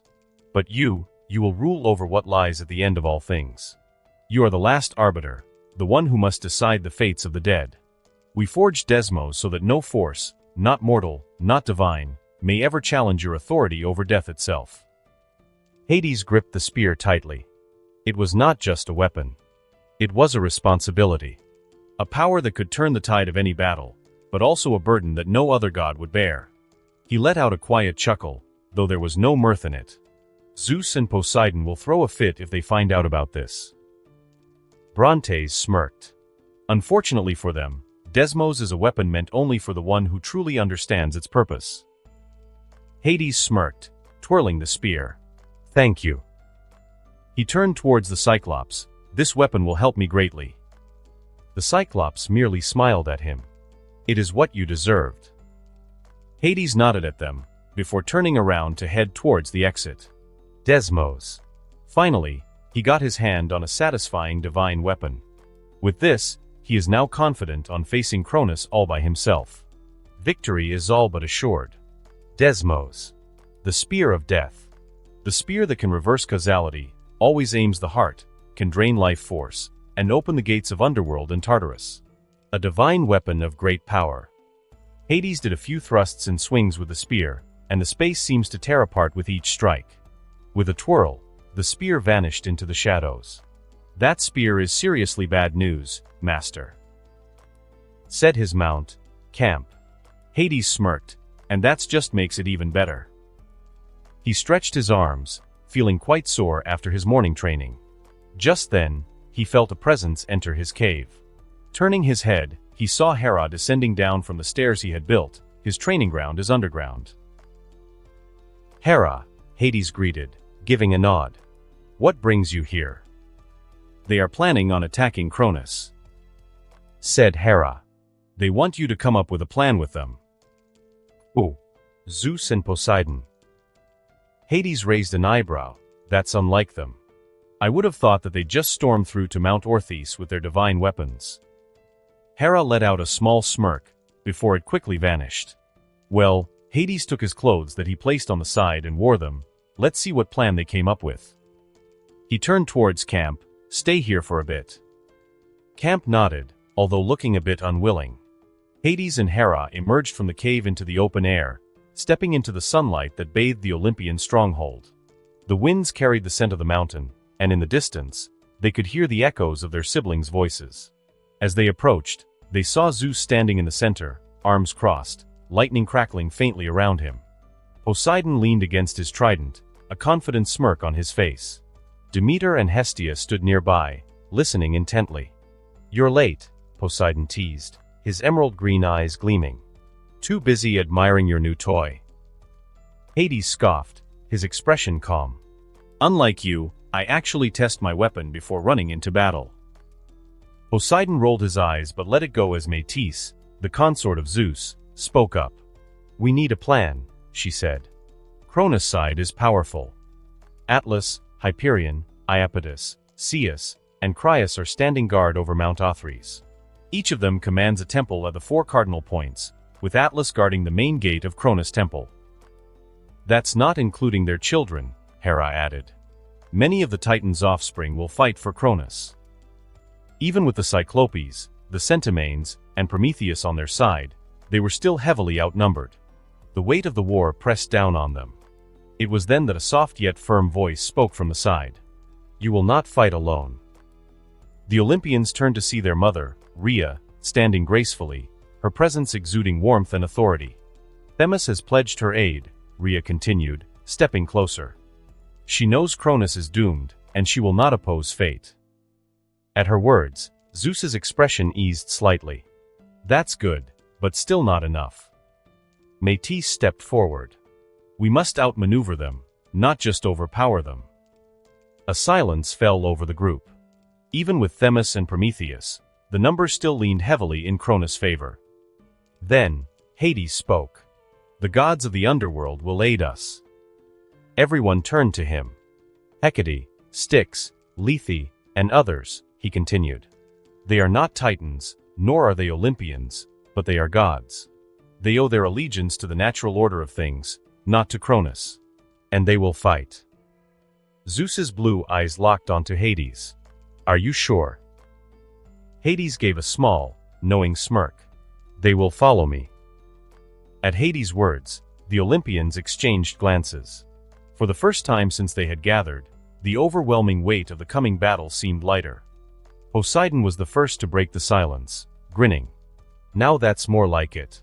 With the underworld gods on our side, we might actually stand a chance. Demeter, however, frowned. Even so, our numbers are still smaller. Hyperion alone is a nightmare to face, and Iapetus is a warrior unlike any other. Métis nodded in agreement. Even if we match their strength, we cannot fight a battle of attrition. They will wear us down. Hades glanced at her. Then we don't fight a battle of attrition. Métis tilted her head. What do you mean? Hades explained. Instead of trying to overwhelm them, we target their leaders. If we remove Cronus' strongest allies quickly, the rest will crumble. Hera's eyes narrowed. Easier said than done. Each of them has their own domain, their own power. Which is why we don't face them head-on, Hades added. We take them down before they realize what's happening. His plan was simple. First, have the most destructive god of all of them, such as Hades and Poseidon, focus on a narrow front, and use their power to quickly penetrate their enemies' defenses. Other gods such as Zeus would provide air support to throw lightning down to bomb key objectives. Any history lovers would know that this strategy is similar to Blitzkrieg. A strategy so successful that even though almost a century have passed, some modern military training manuals still incorporate some of its designs. We'll end this war swiftly and thoroughly, declared Hades. The Titanomachy lasted for 10 years according to the myths. But Hades absolutely has no interest on prolonging the war. He'll end this as swiftly as possible. Prometheus, the Titan of forethought. He's an ultimate trickster, a man whose loyalty is in victory. He can lie as easily as breathing, and can trick even the smartest of gods. His authority over foresight allows him to predict that the Olympians would win the war. So to secure his own safety and influence in the new Olympian regime, he chose to abandon the Titans and join the winning side. Unlike Themis, the Titan of justice, who joined Zeus because she wanted to end the tyranny of Cronus, Prometheus simply wanted to survive. Currently, he was on his temple, humming a tune as he observed the world beneath him. Prometheus is a tall man, standing at 8 feet in height, with a slender build covered by a white chitin. He has a fiery red hair, and red eyes, shining in mischievous glint. He was sitting cross-legged on the floor, his head resting on his right hand, while his left hand on his left leg. You seem to be enjoying yourself. A deep, rumbling voice cut through the tranquil air of the temple. Prometheus didn't even flinch. His red eyes flickered toward the entrance as his lips curled into a knowing smile. Ah, dear brother, what a rare honor, he mused, his voice carrying a lazy amusement. Atlas stood at the threshold, a towering figure draped in bronze armor. His dark eyes held no warmth as he gazed down at his sibling. The weight of the sky itself seemed to press down upon him, yet he remained unwavering, his presence like an immovable mountain. Prometheus stretched his arms and yawned, unbothered. To what do I owe this pleasure, Atlas? Surely, you didn't come all this way just to admire the view with me. Atlas remained silent for a moment, then stepped forward, his heavy footsteps echoing in the chamber. I have no time for your games, Prometheus, he said coldly. Tell me, are the rumors true? Prometheus tilted his head, feigning innocence. Rumors? Oh, you must be more specific, dear brother. There are so many. Atlas' patience wore thin. Are you a traitor? The question hung between them like a drawn blade. Prometheus exhaled a small laugh before gracefully rising to his feet. He turned fully to face his brother, the ever-present smirk never leaving his lips. Slowly, he stepped closer, standing just a few feet away. So what if I am? He finally answered, his tone light, almost playful. Atlas' expression hardened, his jaw tightening. Then I will kill you. The air crackled with tension. A moment later, their auras exploded outward. The entire temple trembled under their power. Atlas' presence was like the weight of the heavens itself crashing down, an unstoppable force pressing against reality, making the very atmosphere suffocating. The sky outside darkened, as if the world itself bent under his authority. Prometheus, however, was unfazed. His own aura erupted in response, a burning heat that surged from the depths of the earth. The ground beneath them cracked as fiery veins of molten lava pulsed through the stone, the air thick with heat and mischief. The clash of their powers sent shockwaves across the land, splitting the clouds and making the very stars tremble. And then, as quickly as it began, it stopped. Both brothers knew the consequences of their battle. Gaia would not tolerate such recklessness. Atlas withdrew first, his eyes filled with cold fury. This is your final warning, Prometheus. If I see you standing against us, I will not hesitate. Prometheus chuckled, brushing imaginary dust off his chitin. Oh, Atlas, you wound me. Do you really think so poorly of your brother? You talk as if I'm some unloyal and fickle guy. Atlas didn't respond. He turned and left, the air still heavy with unspoken threats. Prometheus, still smiling, watched his brother go, utterly unbothered. He muttered to himself, his red eyes glinting. Now, that was fun. Then, he returned to humming, as if nothing had happened at all. So, at dawn, huh? Hera said softly, standing behind Hades, who sat on a cliff, overlooking the seas. His silver hair fluttered with the wind, and his calm expression was emphasized by the gentle breeze. Hades nodded. Yeah. We will strike from the west, attacking Iapetus' temple. Although he is arguably the strongest out of the four, his army is the weakest.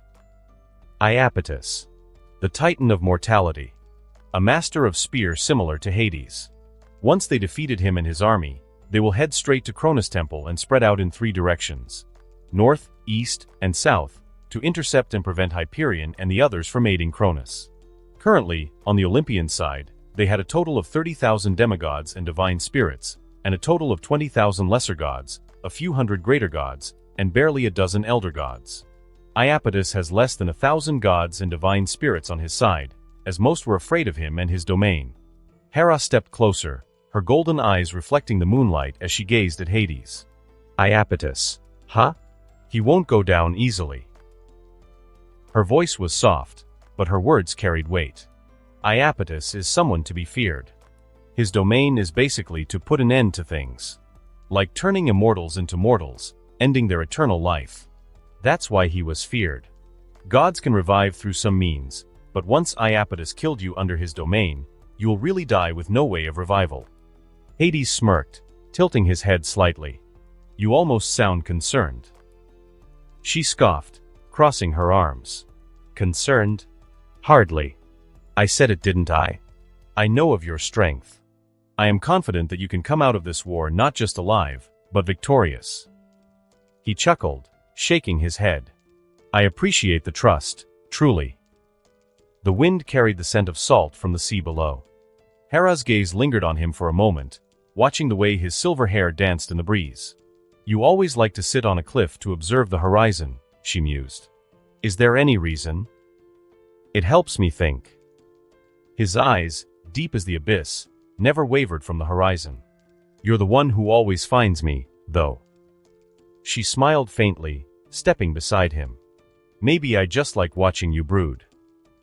Hades exhaled a laugh, his gaze turned towards Hera. It's not brooding. It's strategizing. Is that what you tell yourself? She teased, arching an eyebrow.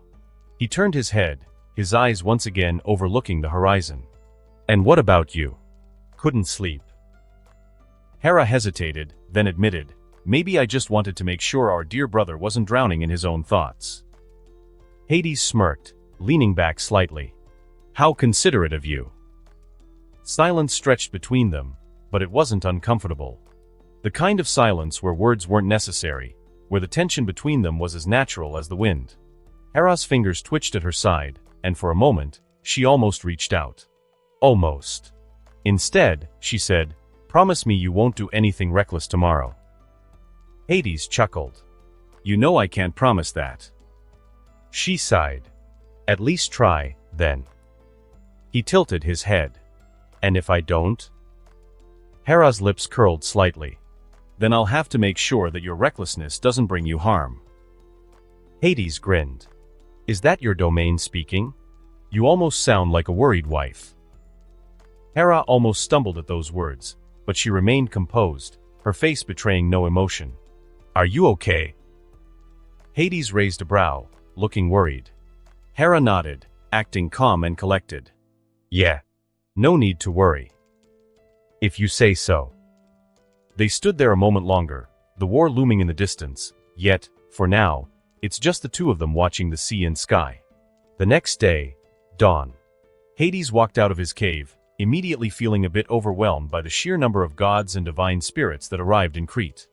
"There you are." Hades turned his head and saw Hera along with Hestia and Demeter walking towards him. "What do you think?" Hera motioned at their army. "Impressive, right? Zeus and Poseidon rallied all of them while you were training. I didn't even know there were this many gods." Hestia muttered, impressed. "I think I'm going to be overworked feeding this many people." Demeter looked exhausted, sighing in defeat just thinking of logistics. Zeus stood at the highest point of the makeshift war camp, his eyes blazing with power as he looked down upon the gathered army. His voice thundered across the land, carrying the weight of his authority. "My comrades, today, we march toward our destiny. The Titans have ruled unchecked for too long, binding this world in their chains. But no longer. We will strike them down, and when the dust settles, we gods will reign supreme." A resounding roar erupted from the assembled forces. Divine spirits, demigods, and lesser gods brandished their weapons, their cheers shaking the ground. On the shoreline, Poseidon stood among his warriors, his trident raised high. His voice was no less commanding than Zeus. "The seas are ours. The land is ours. The skies will soon belong to us. Let the Titans come, let them try and stop us. We will drown them in their own blood." Another cheer, fierce and unrelenting, echoed across the island. Hades stood with his sisters, Demeter, Hestia, and Hera. They observed their army, all bursting with great power. It was an impressive sight. This manpower is probably enough to rule the cosmos. It was then the air around them suddenly twisted unnaturally. A deep, guttural tear in space formed in front of them. The sky darkened, the fabric of reality itself seeming to shudder as a figure stumbled through, a woman with long black hair, her body covered in blood. She wore a blindfold, her breath ragged, her divine aura flickering. Her head tilted, as if looking around. When she spotted Rhea, she trembled, before falling down. The moment she collapsed, Rhea was already moving. She caught the woman before she hit the ground, her expression turning pale. "Themis," she gasped. Themis, barely conscious, gripped Rhea's arm. Her voice, though weak, was urgent. "We have been compromised. Cronus is coming, he knows where you are." A chilling silence fell over the gathered Olympians. For a brief second, even the wind stopped. Then, rear up. The sky above Crete split apart, as if something colossal had torn through the very essence of Gaia's protective barrier. The air trembled. A sickening pressure settled upon them all. From the breach in the heavens, a figure descended. A towering god clad in dark robes, his presence alone enough to make even the bravest warriors hesitate. A wicked scythe gleamed in his grip, its blade exuding a sickly golden glow, powerful enough to sever the soul from existence. His voice was smooth, yet carried the weight of doom itself. "My children, did you think you could escape me?" Cronus had arrived. And he was not alone. As Gaia's barrier broke, it revealed Cronus' army that completely blocked the sky. What had once been a vibrant dawn was now shrouded in darkness, swallowed by the sheer magnitude of Cronus' army. Titans, divine spirits, and monstrous beings of unfathomable power filled the heavens. Their mere presence distorted reality, twisting the air into unnatural shapes. Hades clenched his fists. The Olympians had gathered an impressive force, but this was something else entirely.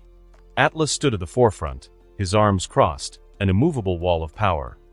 His very existence made the air heavier, as if the sky itself was pressing down on them. Beside him, Hyperion burned like a second sun, his golden flames licking at the heavens. The Titan of Heveli light radiated pure destruction, his presence turning night into day in an eerie contrast to Cronus' suffocating darkness. Iapetus was there too, his spear resting at his side, his expression unreadable. The Titan of mortality needed no display of power, his very existence was a silent promise of death. And behind them, an endless sea of warriors stretched as far as the eye could see. Thousands of Titans, lesser gods, and divine spirits stood in formation, each one exuding an aura strong enough to shatter mountains. Then, Cronus raised his hand. The air trembled. The gods of Olympus, the demigods, the divine spirits, every single one of them felt it. A pressure beyond comprehension, as if the weight of time itself was crushing down upon them. Some fell to their knees, gasping for air. Others staggered, their divine forms flickering under the overwhelming might of the Titan King. Zeus, standing at the highest point of the camp, gritted his teeth. Lightning crackled around him, his defiance evident. "You're finally here, old man." Cronus chuckled, a deep, reverberating sound that sent chills through the battlefield. "And you are just as arrogant as I expected, my son." His golden eyes gleamed as he surveyed the Olympian forces. "You have gathered an army. Impressive. But not nearly enough." He slowly raised his scythe. The moment he did, the very concept of time seemed to fracture. The Olympian gods felt themselves slow, their movements dragged down by an unseen force. Even Zeus, despite his sheer willpower, felt his body grow sluggish. Cronus' voice carried absolute certainty. "This little rebellion ends today." And with that, the Titans charged. "This rebellion ends today." Cronus pointed his scythe at the gods who rebelled against him as his army charged.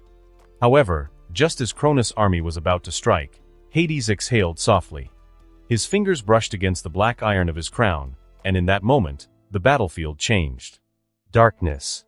Not just the absence of light, but something deeper, more primordial. A void that swallowed all certainty, all courage, all reason.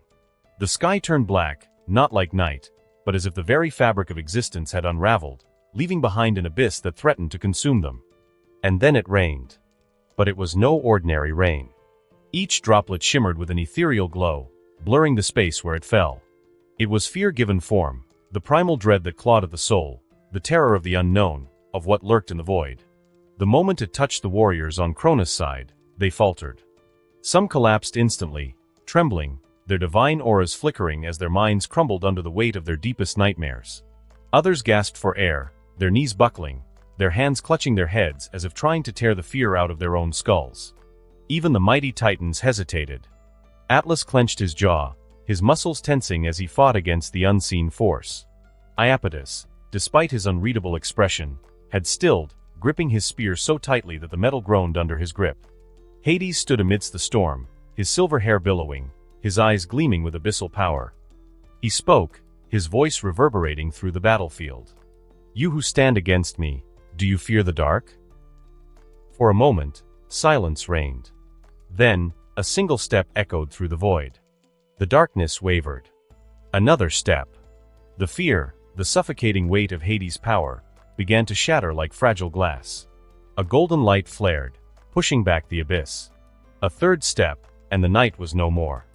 Amun now stood in front of Cronus' forces. He stood tall, his 10-foot frame rippling with divine strength, his body aglow with heavenly radiance. His short blonde hair shimmered like molten gold, and his piercing eyes burned with pure, unyielding power. Every step he took drove the darkness back, as if his very existence rejected the concept of fear itself. Then, he raised his hand. Light exploded outward, a radiance so pure, so absolute, that the fear-laced rain evaporated instantly. The Olympian gods had to shield their eyes, their shadows stretching unnaturally as his divine presence overpowered the battlefield. "I believe you are Hades, eldest son of Cronus," he said, his voice like rolling thunder. "A god of the dark, hiding behind shadows and fear.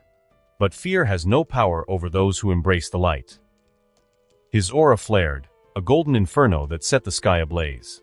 The trembling warriors of Cronus' army straightened, their dread vanishing like a bad dream. This is the Titan of heavenly light, Hyperion. And he would not let darkness reign. "March bravely, soldiers," he declared, "as long as I am here, darkness and fear shall not consume your soul." With Hyperion leading them, Cronus' army surged forward like an unstoppable tide. The fear that had once gripped them was gone, replaced by fervor, by a burning determination that only a warrior bathed in heavenly light could inspire. Titanic war cries shook the heavens. The ground trembled under the weight of their charge. The Olympians' forces, once bursting with morale, now faltered as the overwhelming force of the Titans bore down on them. Even Zeus and Poseidon, despite their divine might, could not immediately rally their troops. The fear had shaken them too deeply, and now, the light of Hyperion only widened the cracks in their morale. The Titans struck like a storm. The first lines of the Olympian army shattered as divine spirits and lesser gods were torn apart by monstrous Titans. Spears, axes, and fists of unimaginable power crashed into them. reducing even powerful warriors to nothing more than dust and echoes. The battlefield was chaos. Zeus gritted his teeth, his eyes burning as he roared, "Stand your ground. We are the future of this world." Poseidon raised his trident, his voice crashing like waves against rock. "Do not falter. We fight for freedom." But their words could not reach the broken spirits of the Olympians. The onslaught was relentless. Zeus and Poseidon had no choice. If words could not restore their morale, then only raw power could. Lightning erupted from Zeus' fingertips as his lightning bolt appeared, splitting the sky in a web of destruction. Thunder roared as bolts rained down, incinerating hundreds of enemy forces in an instant. Poseidon responded in kind. The seas raged, rising into towering waves that crashed onto the battlefield, sweeping away entire legions of Cronus forces. Tidal waves of divine water turned the land into a churning ocean of destruction. But then, a shadow loomed over Zeus. It was Atlas, the titan of strength and endurance, the one who will one day bear the weight of the heavens. He moved like a mountain brought to life, his every step shaking the battlefield. "You will not go any further, whelp," Atlas growled. His massive arms flexed as he raised an enormous bronze club, one forged in the stars. Zeus barely had time to react before the club came crashing down. Boom! A deafening explosion rocked the battlefield as Zeus barely dodged, the force alone sending him skidding back. Atlas stepped forward, his presence alone blocking Zeus from aiding their army. Poseidon moved to assist his brother, only for a chilling voice to stop him. "You should focus on yourself, god of the seas." Zeus, the titan of wisdom and intelligence, stepped forward, his piercing violet eyes cold and calculating. His presence was not as physically imposing as Atlas, nor was it as blinding as Hyperion's. Yet, there was something about him. An overwhelming, suffocating feeling. Poseidon felt as though every move he could make had already been predicted. "You think brute force will change the tide of this battle?" Zeus asked, his voice devoid of emotion. "Let me teach you, true power comes from those who use their intellect." With Zeus and Poseidon locked in battle, the Olympian forces lost their strongest pillars. The slaughter continued. Hera, Demeter, and Hestia were the only ones strong enough that are still able to fight. They stood at the front lines, their divine power lashing out at the titans who sought to end them. Hera, using her mirror, would seal the attacks thrown at her, and release it back to the attacker. Demeter, using her left sickle, would drain the lives of her enemies, and use the right sickle to heal her allies. Hestia, without the need of her lotus, produces flames that burned with determination to protect her family and incinerated those who dared to get close to her. And yet, it was not enough. Their forces were being overwhelmed. Rhea could do nothing but hold on to Themis, her expression torn between grief and fury. She wanted to help, but Cronus was observing her, preventing her from making any moves. Gaia, being a primordial, has certain rules to follow. Due to their overwhelming power, they cannot directly interfere with the affairs of the world. Hades, at this moment, remained still. And in front of him was Hyperion. The titan of heavenly light gazed down at him, his radiant presence pushing back every ounce of darkness that Hades commanded. For the first time in this battle, it was Hades who felt the weight of an overwhelming force. "You are strong," Hyperion admitted, his voice unwavering. "Stronger than most of my kin give you credit for." He raised his arm. The sun itself seemed to pulse with his movements. But strength alone does not make you in wars. The light grew brighter, enveloping everything in a golden blaze. Hades narrowed his eyes. Then, he took a step forward. And darkness met the light. The battlefield split between light and darkness. Hyperion's radiance turned the sky golden, his divine light pushing back the abyssal night Hades had conjured. Hades, standing unmoved, felt the weight of that celestial presence. This was not mere sunlight. This was the essence of heavenly light, a force that rejected shadows, that sought to burn away all that lurked in the dark. Hades exhaled. His fingers clenched, and the black mist surrounding him thickened, pulsing as though it were alive. The divine rain of fear that once blanketed the battlefield had vanished under Hyperion's light, but fear itself could not be destroyed so easily. It is not something one can get rid of by strength nor power. That is because fear itself is not a feeling, it's an instinct. And no one can escape their instinct. Hyperion took a step forward. "Hiding in the dark will not save you, godling." Hades responded not with words, but action. He vanished. Or rather, the very concept of his presence melted into the darkness. A whisper of movement, then, Hades was behind Hyperion. His fingers curled into a clawed grip, and from the shadows, a long obsidian spear emerged, aimed for the Titan's back. Hyperion did not turn. Instead, light erupted from his body. A shock wave of divine radiance blasted outward, forcing Hades to retreat, his form dissolving into the black mist once more. "You will not take me by surprise," Hyperion said. "The sun watches all." His golden eyes locked onto the mist, then, he raised his arm. A single point of light appeared above his palm, smaller than a spark, no larger than a grain of sand. And then, it exploded. A sphere of pure heavenly fire expanded outward, swallowing everything in an instant. The golden blaze turned the battlefield into a second sun, evaporating darkness, melting the ground into molten rivers. But as the light faded, Hades stood there, untouched. A barrier of pure void surrounded him, an abyssal dome that had swallowed the light before it could reach him. "Then, tell me, Titan of heavenly light." Hades' voice echoed through the dark dome, "What do you fear?" The darkness opened its eyes. 1,000 spectral irises, violet and abyssal, flickered in the void behind Hades. They were not mortal eyes, nor were they divine. They were concepts, manifestations of every nightmare, every horror that lurked in the dark places of the world. This is the true power of his crown, the concept of fear given form. Hyperion frowned, a shiver running down his spine. "What is this?" "They are your fears, Titan," said Hades, "and they will swallow you." With that, Hades lifted a single hand, and the battlefield collapsed. The ground beneath them shattered as gravity distorted. The space around Hyperion blurred, stretching and warping as if reality itself rejected his presence. And then, from the abyss, hands emerged.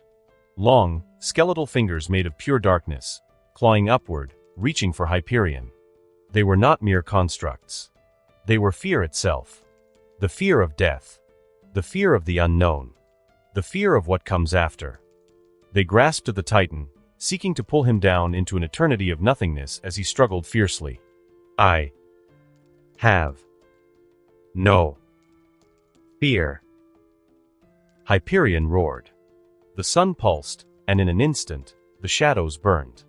The divine hand screeched as they were reduced to cinders, and Hyperion surged forward, his fist coated in solar fire. Hades moved, but it was too late. The punch connected, a flash of golden fire enveloped him. He was sent hurtling backward, smashing into a distant mountain, the impact shattering stone and sending shockwaves across the battlefield. Hyperion exhaled. "You are strong, but you cannot win." But from the rubble, a voice echoed. "Who decided that?" A pulse of darkness, and Hades emerged, unscathed. His eyes burned with something deeper than rage. Something colder. "You keep yapping about light this, sun that." His voice was a whisper, yet it filled the battlefield. But even the sun must bow to the darkness of the night. Darkness surged once more. And the battle raged on. Zeus ducked under Atlas' swing, the Titan's massive club shattering the rock behind him. Lightning crackled, and Zeus thrust his hand forward. A bolt of divine thunder struck Atlas in the chest, sending the massive Titan skidding backward. But Atlas did not fall. He grinned. "You're fast, little god," he rumbled, rolling his shoulders. "But speed is useless if you can't even harm your opponent." He slammed his club into the ground, and the earth rose. Jagged peaks of stone erupted beneath Zeus, aiming to skewer him. He leapt into the sky, but Atlas was already there. The Titan launched himself upward, his club swinging in a wide arc. Zeus barely managed to block with his divine aura, but the sheer force sent him careening through the air. Atlas pursued, his laughter shaking the heavens. Poseidon twirled his trident, the air around him vibrating with the power of the ocean. Across from him, Sia stood with an eerie stillness, his violet eyes glowing with an unnatural brilliance. "You rely too much on instinct," the Titan of Wisdom said. Poseidon scowled. "And you rely too much on words." With a flick of his wrist, Poseidon unleashed a tidal wave, the water twisting into razor-sharp tendrils aimed for the Titan. Zeus did not move. Instead, he lifted a single finger, and the water froze. Not into ice, but into pure stasis, as if time itself had stopped the moment the wave touched Ceus' divine aura. Poseidon's eyes widened. Then, Ceus whispered, "I am Ceus, the embodiment of celestial axis. The axis in which the heavens revolve." And the frozen wave shattered into 1,000 spears, all turning back toward Poseidon. "And you shall face the consequences of defying the heavens." High above the battlefield, where the chaos of war turned the land into ruin, Cronus stood. His arms held the scythe he used to cut his father. The king of the Titans observed the battle below, his eyes tracking every clash, every divine explosion of power. The Olympians were faltering.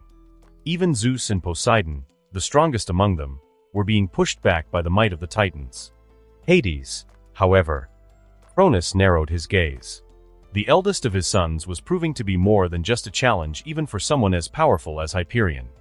Hades was holding his ground against the Titan of heavenly light.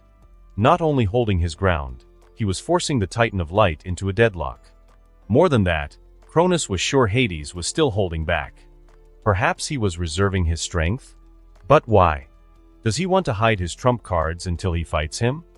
Curious. Cronus turned slightly, glancing at the Titan who had stood still behind him. His usually playful eyes were serious, and his blabbering mouth remained silent throughout the battle. "You are awfully quiet, trickster." Cronus' voice rumbled like a distant storm. "Are you perhaps regretting your betrayal?" Prometheus blinked, his eyes shone with a mischievous glint. He doesn't have an expression of guilt, nor one of defiance. It was sly and unreadable, a smile that hinted that he possessed knowledge only he knows. "I don't know what you're talking about, my lord," he said smoothly, his arms crossed. "I stand here beside you, as your faithful subject. If loyalty were a god, it would be me." Cronus snorted. The Titan of Time was no fool. He knew Prometheus was a liar, a schemer. But he also knew that the Titan of Foresight played the long game. He did not trust him. Yet, he did not press further. There was no need. Whether Prometheus would betray him or not means nothing. At the end of the day, he will be the one who will emerge victorious. Nothing escapes the clutch's time. Prometheus took his eyes off Cronus and simply continued to watch the war. His eyes flickered, scanning the battlefield, lingering particularly on Hades. He studied the god of the underworld with the gaze of someone unraveling a riddle. Thoughtful, silent, and unreadable. No one knew what was on his mind. Hades and Hyperion stood apart, their divine auras clashing violently in the space between them. One was darkness incarnate, a god whose very presence warped the shadows. The other was the embodiment of heavenly radiance, his golden light rejecting all that was hidden, all that was unknown. "Fear is a powerful weapon," Hyperion said, his voice a deep, resounding force. "But fear crumbles before light. The unknown becomes nothing when illuminated." Hades didn't respond. He simply lifted his hand. Shadows coiled around his fingers, forming jagged spears of pure void. He flicked his wrist. The spears shot forward, the air shrieking as they tore through space itself. Hyperion didn't move.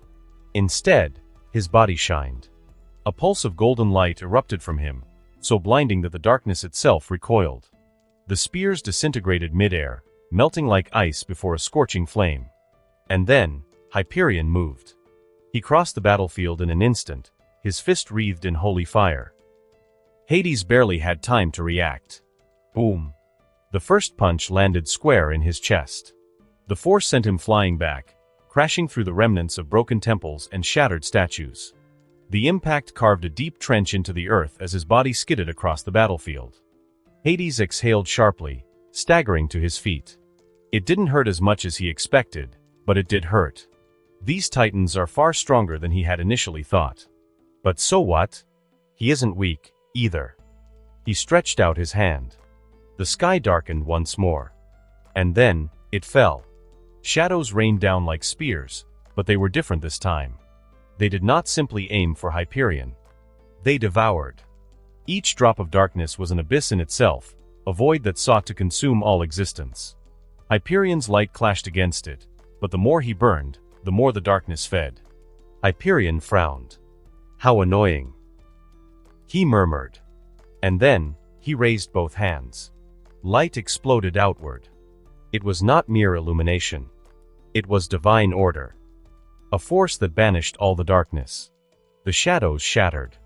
Hades clicked his teeth in annoyance. Hyperion appeared before him once more. A fist wreathed in pure, burning divinity slammed into Hades' face. The impact cracked the air itself. Instantly, Hades activated his crown.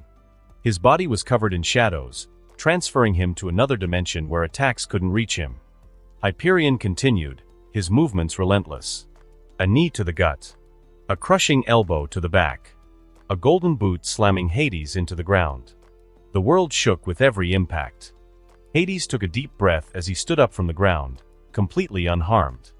Hyperion stood in front of him, his radiance unchallenged. "You are really strong, Hades," Hyperion declared. "But your darkness cannot conquer the light." Hades' fingers twitched. Then, he smirked. "Light," he rasped, lifting his head slightly. "You think my domain is limited to darkness?" Hyperion frowned. And then, the battlefield trembled. Not from an attack. Not from divine energy.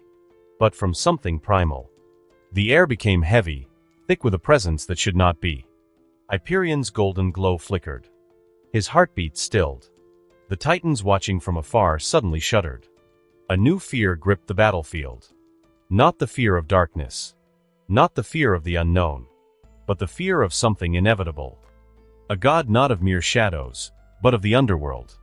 Of the realm where light had no meaning. Where divine radiance held no power. The place where all things, Titans, gods, mortals, would one day fall. Hades exhaled slowly, lifting his head fully.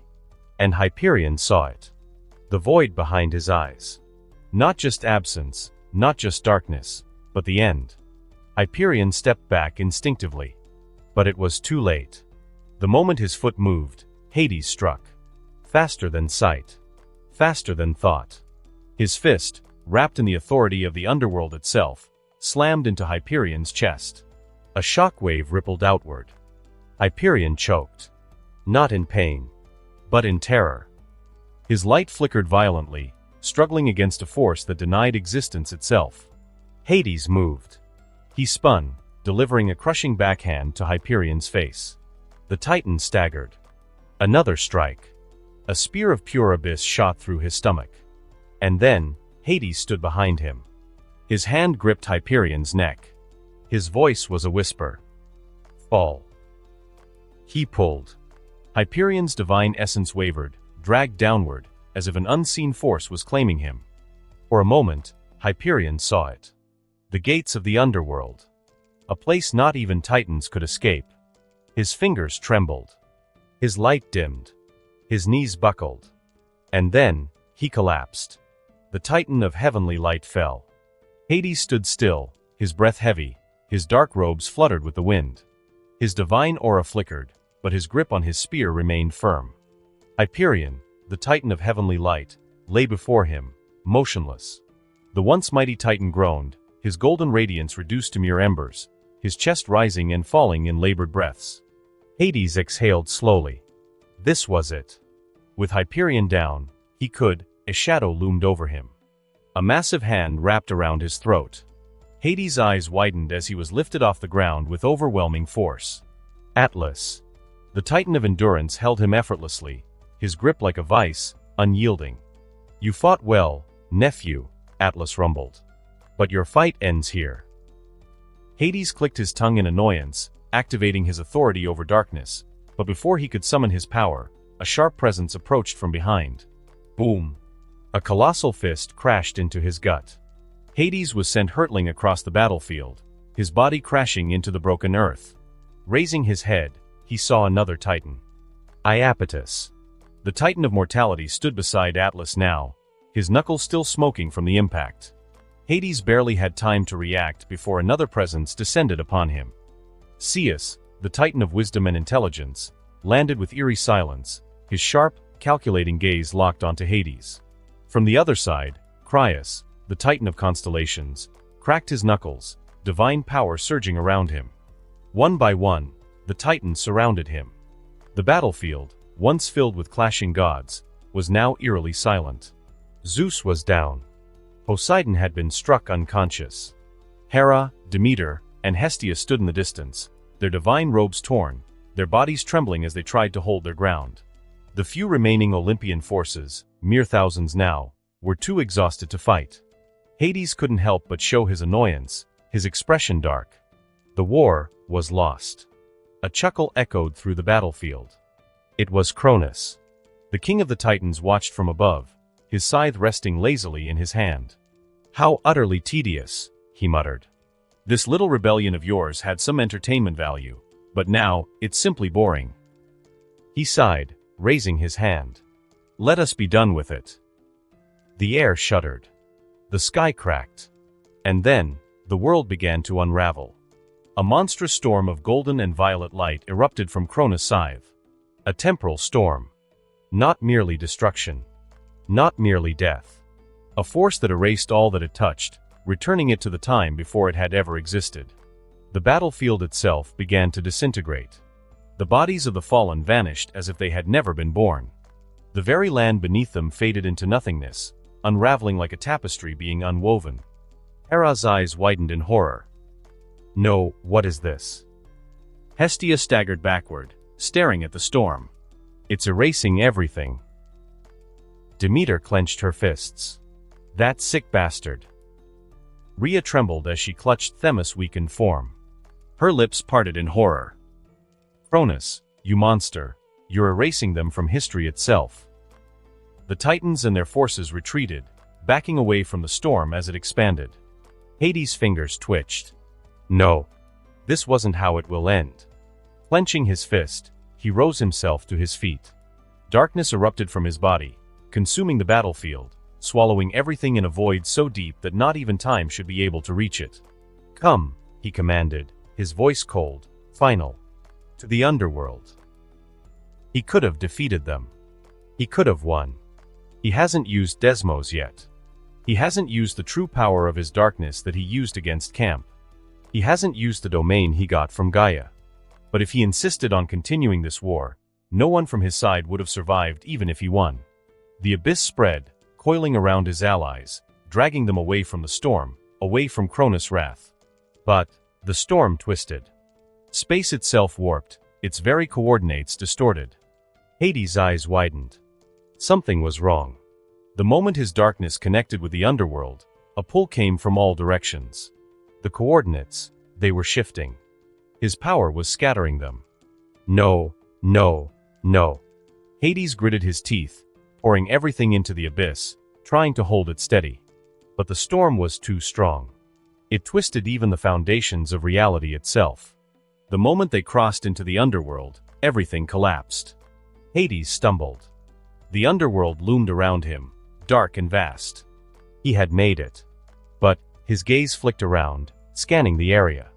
His sisters, Hera, Hestia, Demeter, stood nearby, shaken but alive. Rhea and Themis were there as well. Hundreds of gods and spirits who had fought for them had survived. But that was all. No Cyclopes. No Centimanes. No Zeus. No Poseidon. The air felt hollow. Hestia turned, eyes confused. "Where are we?" Demeter whispered, her voice weak, "This place is depressing." Rhea's hands trembled. "This is the Underworld?" Silence. And then, Hades closed his eyes. What a miscalculation. The Titans were far stronger than he anticipated. No wonder the Olympians took 10 years before winning the war. Although he was confident on winning, but Cronus himself is a problem. When he finally opened his eyes, his gaze was cold, dark, unrelenting. Darkness. That was all Poseidon knew as he drifted in the void. He remembered the battlefield, the clash of gods and titans. He remembered Zeus, his overwhelming wisdom piercing through every attack, every strategy, every trick. His humiliating loss. And then, nothing. He was swallowed by Hades' darkness. But perhaps something had gone wrong. A force beyond even divine control twisted time and space itself. He feels like his body was getting ripped apart. And then, cold. The crushing weight of the deep. Water. An endless abyss. Poseidon's unconscious body drifted through the ocean's depths, swallowed by the vast unknown. His divine aura flickered, barely holding against the endless pressure. Just then, there was light. A soft, shimmering glow in the dark abyss. A figure approached. A woman with flowing teal hair, skin like polished pearl, and deep, curious eyes that shimmered like the sea itself. A nymph.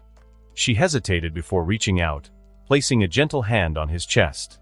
Power surged through her fingertips, encasing him in a sphere of shimmering light. With a graceful motion, she guided him through the abyss, past coral forests and through underwater valleys, toward a magnificent structure hidden in the deep. A golden palace. Poseidon's eyes fluttered open. The first thing he noticed was the ceiling, vast, adorned with seashells and glowing corals, shifting with an ethereal light. The bed beneath him was unlike anything he had known, woven from kelp and embedded with pearls, yet softer than silk. He groaned, sitting up. His head still pounded from the battle. "You're awake." Poseidon's gaze snapped to the side. Standing at the doorway was the same woman who had found him. She stepped forward, her movements fluid, almost as if the water itself responded to her presence. "Where am I?" Poseidon asked, his voice rough. She tilted her head slightly. "The palace of my grandfather, Oceanus." Poseidon froze. Oceanus. The eldest of the Titans. The boundless sea itself. The one who had chosen to stay out of the war. A Titan. Poseidon's muscles tensed, but before he could speak, the nymph continued. "He wishes to meet you," she said. "He is waiting in the throne room." Poseidon's sharp eyes narrowed. "And who are you?" She met his gaze, unwavering. "Amphitrite.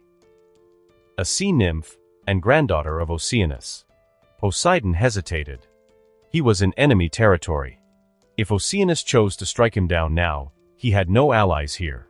But something in Amphitrite's expression was calm, not hostile. He exhaled, standing up. His body was still sore, but his divine power was slowly returning. "Fine," he said. "Take me to him." The palace corridors shimmered with bioluminescent light, the walls carved from coral and gold. Schools of fish darted past open archways, and sea currents flowed naturally through the halls, moving with the palace rather than against it. Then, the corridor widened. Poseidon stepped into a vast chamber, the water shifting around him like a gentle tide. At the far end of the room, seated upon a throne carved from the bones of leviathans and adorned with deep-sea pearls, was a figure that radiated power. Oceanus. His presence was overwhelming. His beard was long, flowing like waves in an eternal current. His skin shimmered with the depth of the sea, and his piercing eyes held the weight of ages. Despite his immense presence, there was something ancient, something steady about him. Unlike Cronus, who wielded power like a weapon, Oceanus' power was calm, vast, and beyond comprehension. Poseidon clenched his fists, steeling himself. "You are awake," Oceanus said, his voice deep, resonant, like the rolling tides. "Good." Poseidon held his ground. "I did not expect to wake in a Titan's home," he said cautiously. Oceanus studied him for a moment before giving a slight chuckle. "I suppose you didn't." Poseidon felt Amphitrite glance at him before stepping back, allowing the two deities to face each other. Poseidon exhaled, taking a single step forward. "Why did you help me?" he asked. "I thought you want nothing to do with the war." Oceanus regarded Poseidon with an unreadable expression before finally speaking. "I don't. But I'm curious. Tell me, god of the seas, what happened in the war?" Poseidon hesitated for a moment before straightening his posture. Even though Oceanus was a Titan, he remained neutral. And he can also be regarded as Poseidon's superior. "We were ambushed," Poseidon admitted, his voice level. "Cronus struck before we could fully prepare. The battlefield was chaos. I fought a Titan called Ceus. And I lost." For a moment, silence filled the chamber. Then, laughter. Deep, rolling laughter. "Ha ha ha." Poseidon stiffened as Oceanus' booming voice echoed through the throne room. "You lost." Oceanus repeated, still chuckling. "You, who possess a fragment of my authority over the sea, the strongest authority there is, lost to a Titan like Ceus?" His laughter faded, his gaze hardening. "Unacceptable." Poseidon flinched slightly at the sudden shift in tone. Oceanus leaned forward, his presence growing more intense. A god of the sea, defeated by a twig like Ceus. Do you understand how disgraceful that is? Poseidon's jaw tightened. His pride burned, but he could not argue. Ceus had defeated him. That was a fact. Oceanus scoffed. You have the sea at your fingertips, and yet you let a titan whose strength lies in wisdom and intelligence bring you down? He shook his head in disappointment. Pathetic. It's not my fault. Poseidon gritted his teeth. He was reading all my attacks and countering them. He played me like a child. If I have the same strategic mind as that titan, I would have won. You fool. Oceanus bellowed. You would have won if you had been strategic? You could have won even if you're an idiot. So what if you're not strategic? So what if you rely on instinct? The seas aren't meant to be logical. It is wild and untamed. You're being outsmarted? Then drown him. Drown him in the depths of the sea. Make him feel the despair of getting pulled down into the abyss. What can an intelligent man do if they are being crushed by the wrathful waves of the ocean? Poseidon said nothing, his pride wounded, but he knew he couldn't defend himself. Oceanus sat back, his sharp gaze never leaving Poseidon. I already knew what happened, he said. The creatures of the sea are my eyes and ears. I saw the battle unfold. Poseidon's breath hitched slightly. Then why did you have to ask? He almost lied just to save himself from embarrassment. Your brother, Hades, tried to save you all, Oceanus continued. He used his darkness to bring you and the others to the Underworld. But the temporal storm messed with his coordinates. Which is why you're here, in my domain. Poseidon exhaled sharply. So he had his brother to thank. If he didn't try to save him, he would have been erased from history.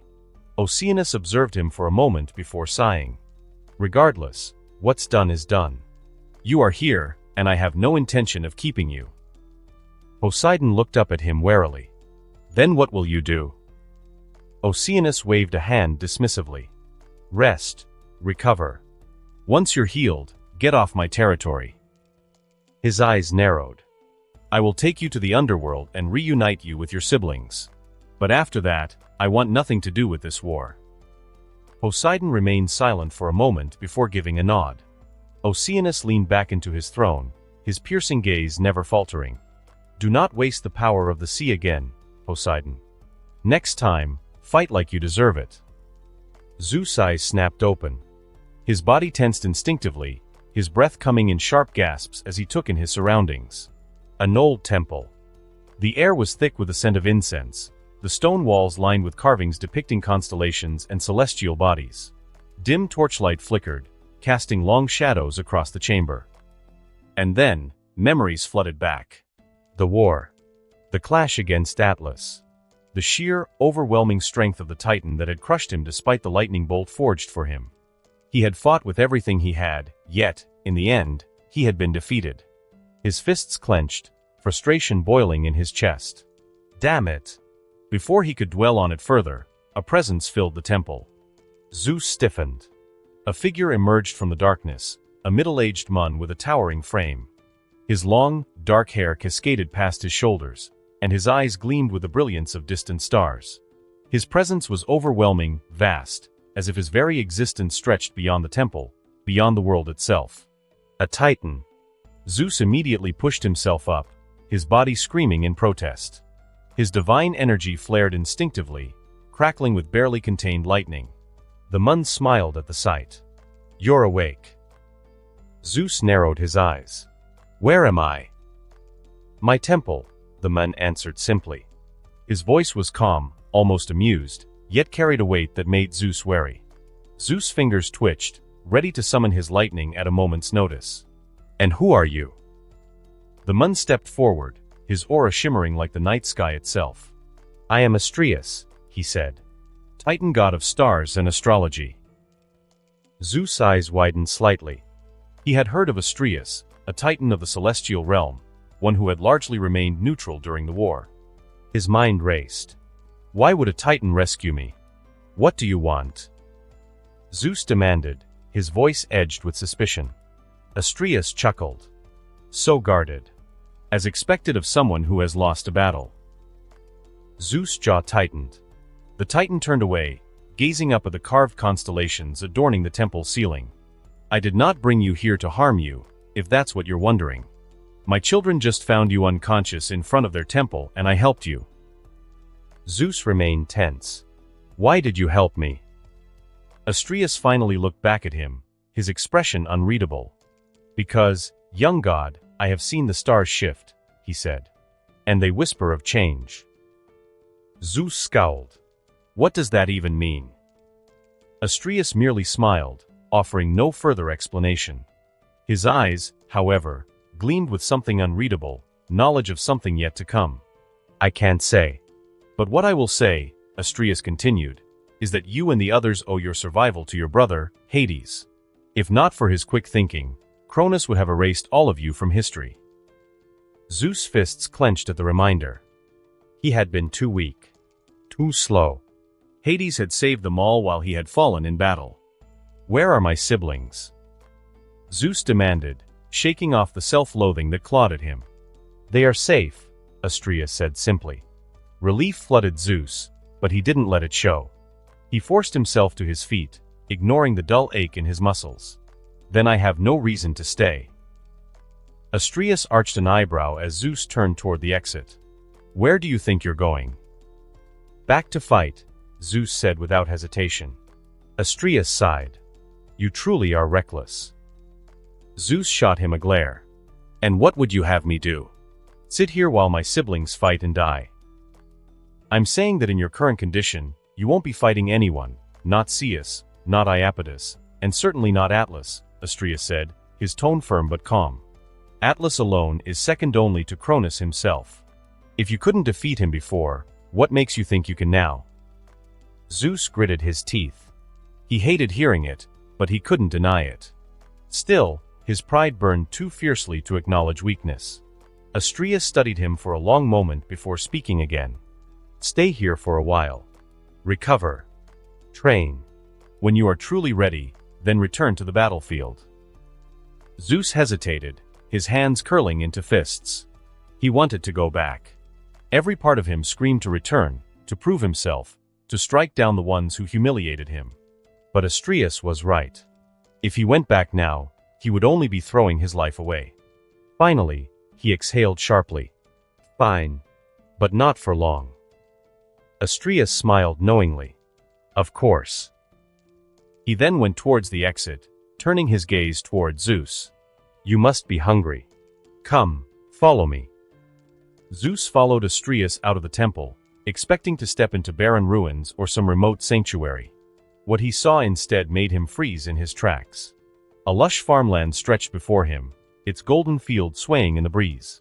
Trees bore ripe fruits, flowers bloomed in vibrant colors, and the scent of fresh earth and grain filled the air. It was a place brimming with life, almost as if Demeter herself resided here. You look surprised, Astraeus chuckled. Zeus tore his gaze away from the scenery and scowled. I didn't expect this. Astraeus only smiled.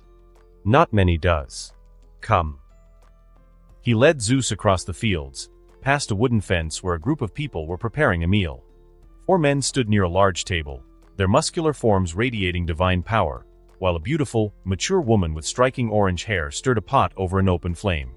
As they approached, Astraeus gestured toward the group. Allow me to introduce my family.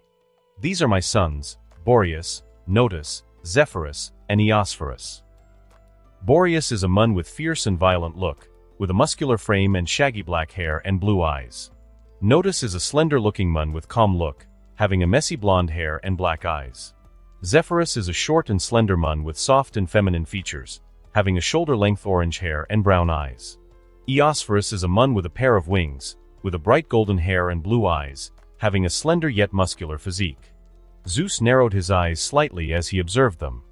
He had expected them to be minor deities at best, but as he focused on their presence, his heart skipped a beat. Each of them was his equal.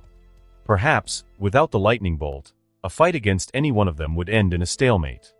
Astraeus then gestured toward the woman. And this is my wife, Eos, goddess of the dawn. Zeus felt himself exhale sharply as his gaze settled on her. Eos was breathtaking. Her radiant beauty was almost hypnotic, her warm smile as dazzling as the morning sun. Long, orange hair that falls perfectly on her back, gentle and motherly features, a pair of mesmerizing blue eyes, and a well-endowed body. "You're back," she said to Astrius, before shifting her gaze toward Zeus. "And you must be Zeus. I'm glad to see you awake. You were in terrible shape when my daughter brought you back." Zeus blinked. "Daughter?" Before anyone could answer, a golden light descended from the sky. A figure landed gracefully in front of them, her blonde hair shimmering like sunlight. Cold, calculating golden eyes, with a figure that would invoke the lust of any gods. Zeus nearly swallowed his tongue. She was, without question, one of the most beautiful women he had ever laid eyes on. But before he could even think about speaking, the sheer pressure radiating from her stopped him in his tracks. It was overwhelming. Cold. Emotionless. Absolute. Unlike Eos, who radiated warmth, this woman carried the presence of an unyielding force, like the inevitable break of dawn. Zeus could only stand there, stunned, as the woman's icy gaze met his. "And this is my daughter, Astrea." Astrea smiled, a proud smile. "She is the goddess of justice, innocence, and purity. Don't let her cold look fool you, she's the kindest goddess you'll ever know." Zeus wasn't listening, his eyes glued at Astrea. Yeah, he'd be in that state for a while. "Underworld. It seems like you have been thoroughly defeated, Lord Hades." "Seems so." Hades sat on a throne, overlooking the depressing view of the realm of the dead. He had made a small temple for him to temporarily reside in while his mother and sisters, along with others whom he managed to brought with him, tried to adjust to this place. Behind him, a shadowy figure flickered, and the figure of the goddess of magic, Hecate, was revealed. "Lord Cronus was far stronger than you anticipated?" she asked. "Yeah." Hades nodded. "Although I'm confident on winning against him, it would take too much time that my siblings, our army, and mother would have fallen before I could claim victory." "Ah, confident as ever." Hecate smiled. "So you escaped because your brothers are far too weak, is that it, Lord Hades?" "Yeah, pretty much." "Then wouldn't it be better for them to train for a while before rallying your troops and start another war?" Hades thought over it for a moment, and nodded his head. "You're right. Hecate, find the location of Zeus and Poseidon and inform them that we will meet up once again in 3 years, before that they must quickly learn to properly use their powers and get stronger." Hecate bowed. "As you wish." With that, she vanished through the mist. Zeus lay on the soft bed prepared for him by Astrius, his hands resting behind his head as he stared at the ceiling. Despite the comfort, sleep refused to take him. His mind was restless, replaying the battle over and over, the moment Atlas overpowered him, the crushing weight of his failure, the helplessness he felt when he was struck down. But more than that, his thoughts kept drifting back to her. Astrea, the daughter of Astrius and Eos. The moment she appeared, Zeus had been struck not just by her beauty but by the sheer pressure of her presence. She had barely spoken a word to him, yet her cold, detached gaze had sent a chill down his spine. She wasn't like the other goddesses he had met. She was distant, untouchable, a star shining high above the world. And Zeus had always wanted what was just out of reach. "I'll make her mine," he thought with a smirk. "Eventually." Just as he was about to close his eyes, the air shifted. A thick mist seeped into the room, rolling in like a silent tide. The temperature dropped, the warmth of the room replaced by an eerie chill. Zeus' instincts flared. His eyes snapped open, and lightning crackled around his arms as he immediately rolled off the bed, his feet touching the ground. His fingers twitched, ready to summon his lightning bolt. Then, from within the mist, a figure emerged. A woman. She was breathtaking in a dangerous, otherworldly way. Her dark hair cascaded like silk, her piercing gaze filled with knowledge far beyond her years. Power radiated from her like a storm waiting to break, yet it was contained, refined, unlike his own raw, untamed strength. Zeus tensed. "You dare appear before me, Zeus, the god of sky? Explain yourself before you earn my ire." The woman's lips curved slightly, not quite a smile, but something close. "I am Hecate, goddess of magic. A subordinate of Lord Hades." Hecate. Zeus narrowed his eyes. Hades. He did remember some time ago that Hades mentioned about how underworld gods would help them. Hecate nodded. I am here to deliver a message. A message? What message? Zeus asked, before shaking his head. No, it doesn't matter, I can ask him myself. You can come here, that means Hades knows where, am I right? Take me to him. Hecate shook her head, I cannot. Lord Hades instructed me to only tell you his message. We will meet up again in 3 years, before that, train yourself. You are far too weak to match any titans. His pride was immediately stepped on.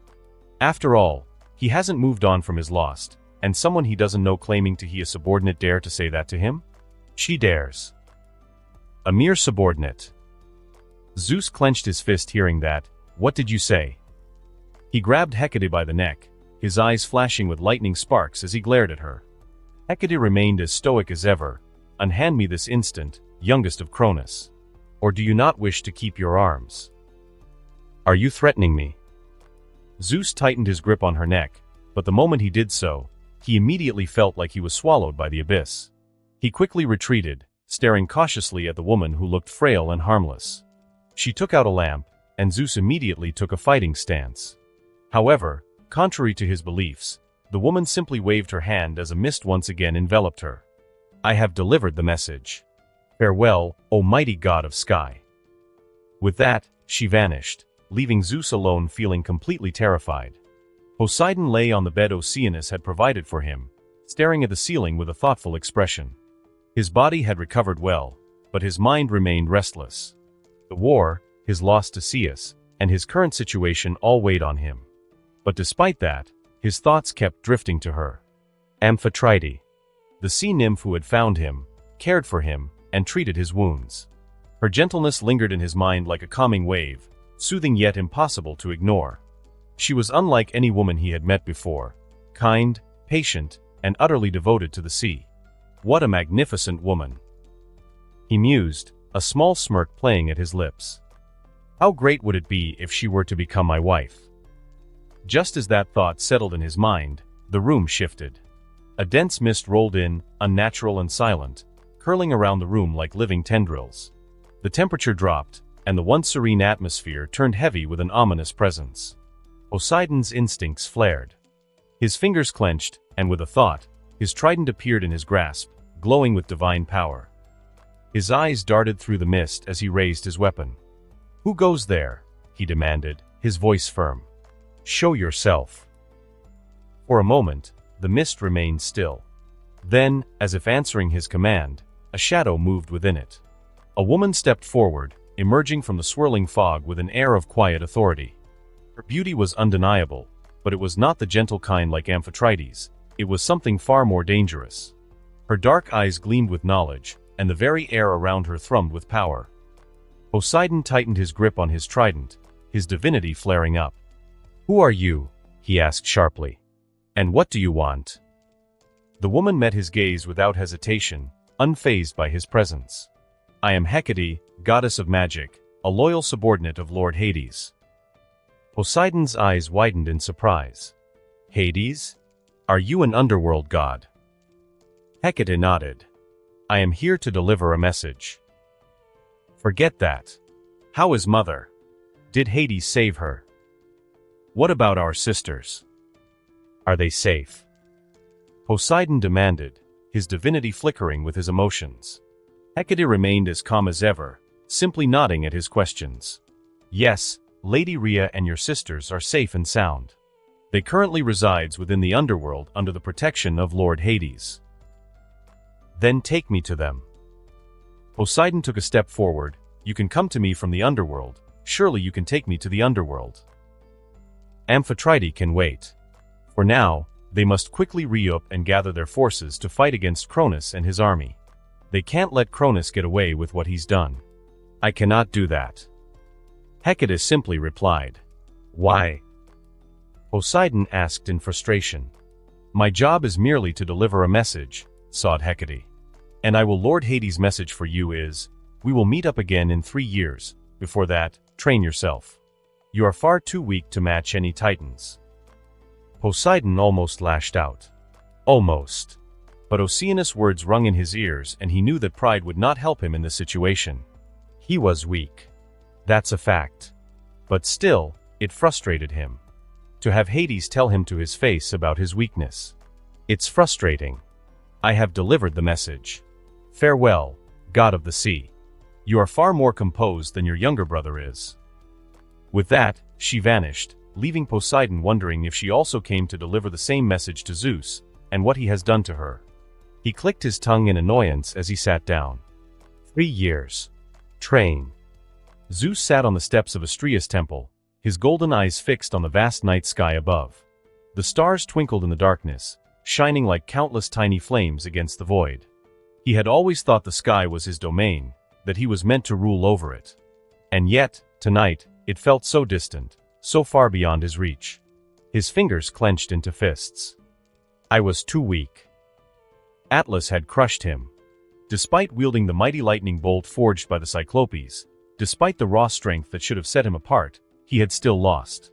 Hecate's words only hammered that truth deeper into his soul. The way she had simply looked at him, no attack, no magic, just a simple gaze, and his body had frozen as though chained by an unseen force. He had never felt such paralyzing terror before. If he had faced someone like her in battle, he would have lost without ever lifting a hand. Damn it. His jaw tightened. If I don't get stronger, I'll never be able to stand against Cronus. Against Atlas. Against anyone who truly matters in this war.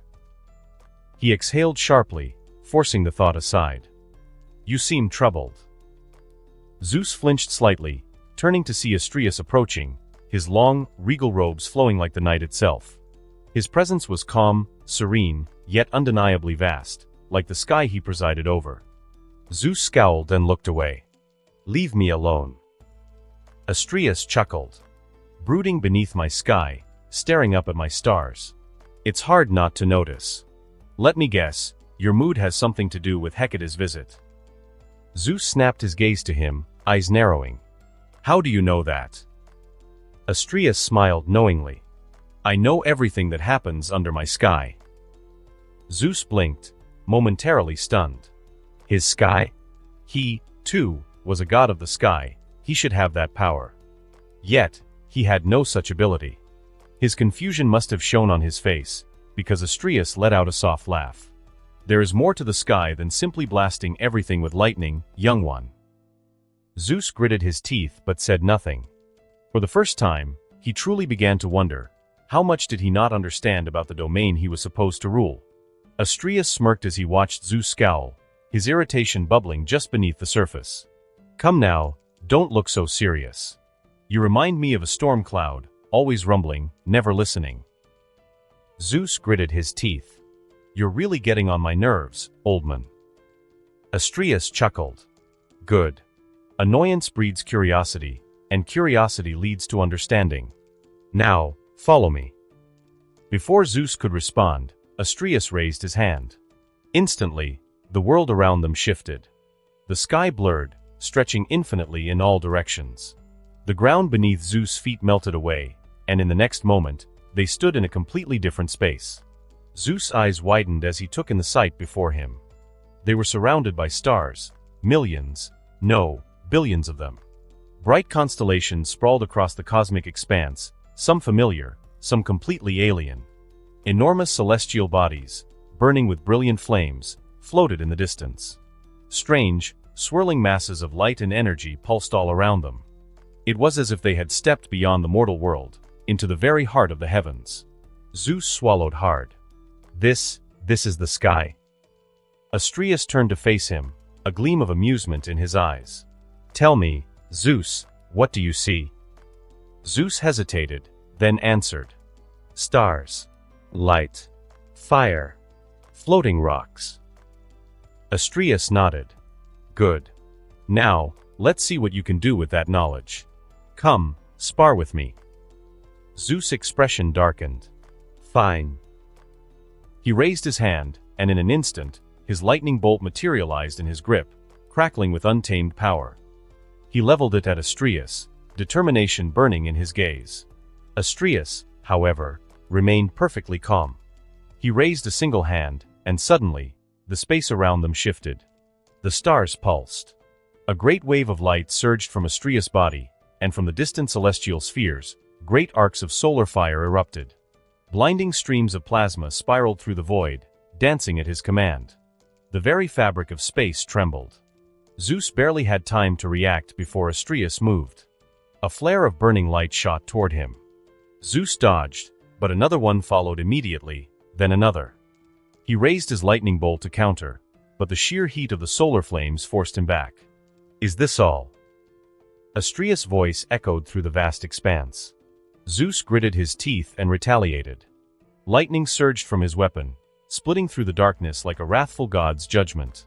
But before it could even reach Astrius, the very gravity around them shifted. Zeus' eyes widened as his own lightning bent, warped, around Astrius before dissipating into nothing. "What?" Astrius smiled. "I told you. There is more to the sky than just lightning." Before Zeus could respond, the stars themselves seemed to move. One moment he was standing, the next he was being dragged downward, crushed under an invisible weight.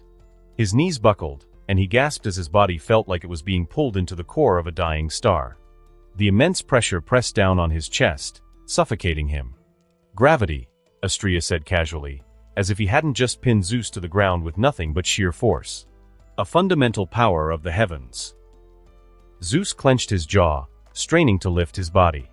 But Astrius was far from done. Another flare of burning plasma shot toward him, engulfing him in searing heat. Zeus roared in pain as he struggled against the weight pressing down on him. His divine body resisted, but the power Astrius wielded was beyond anything he had ever faced.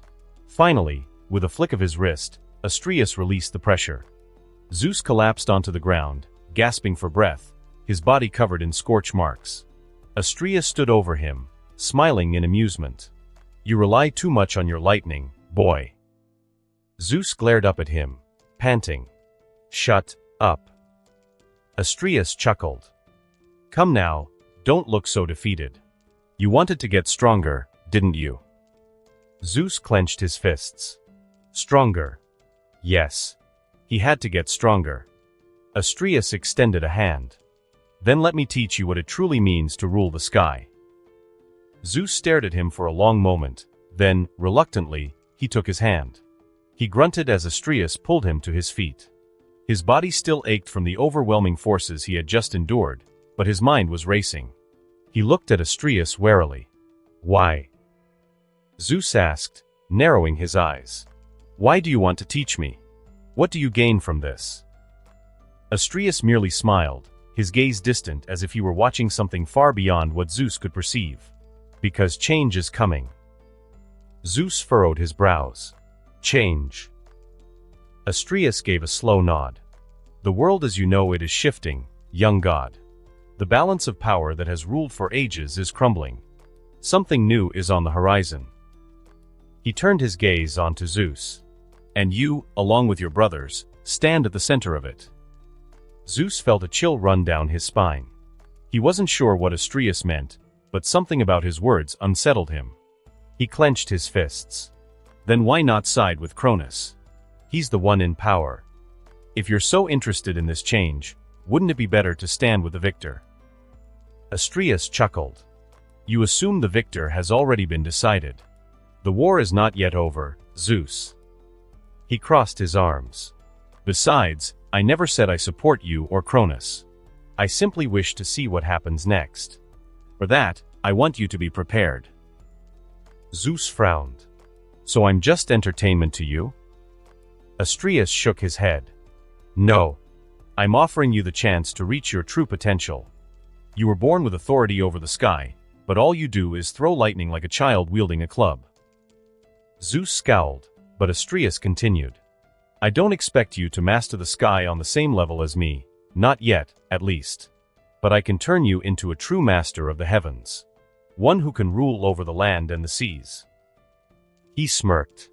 After all, what is a king of gods if he cannot control his own domain? Zeus' breath hitched at the words. King of gods. The very idea made his blood stir. He looked down at his hands. He had been defeated. Humiliated. He had always prided himself on his strength, but against Atlas, against Astraeus, against even Hecate, he had been powerless. He clenched his fists. No more. He lifted his gaze and met Astraeus' eyes. "Fine," Zeus said. "Teach me." Astraeus' smile widened. "Then let us begin." And that concludes this episode. If you enjoyed it, I'd seriously love it if you guys could leave a like on the video, as it genuinely helps out so much, and it keeps me going, plus it takes only 1 second. That said, have a wonderful day. See you in the next one.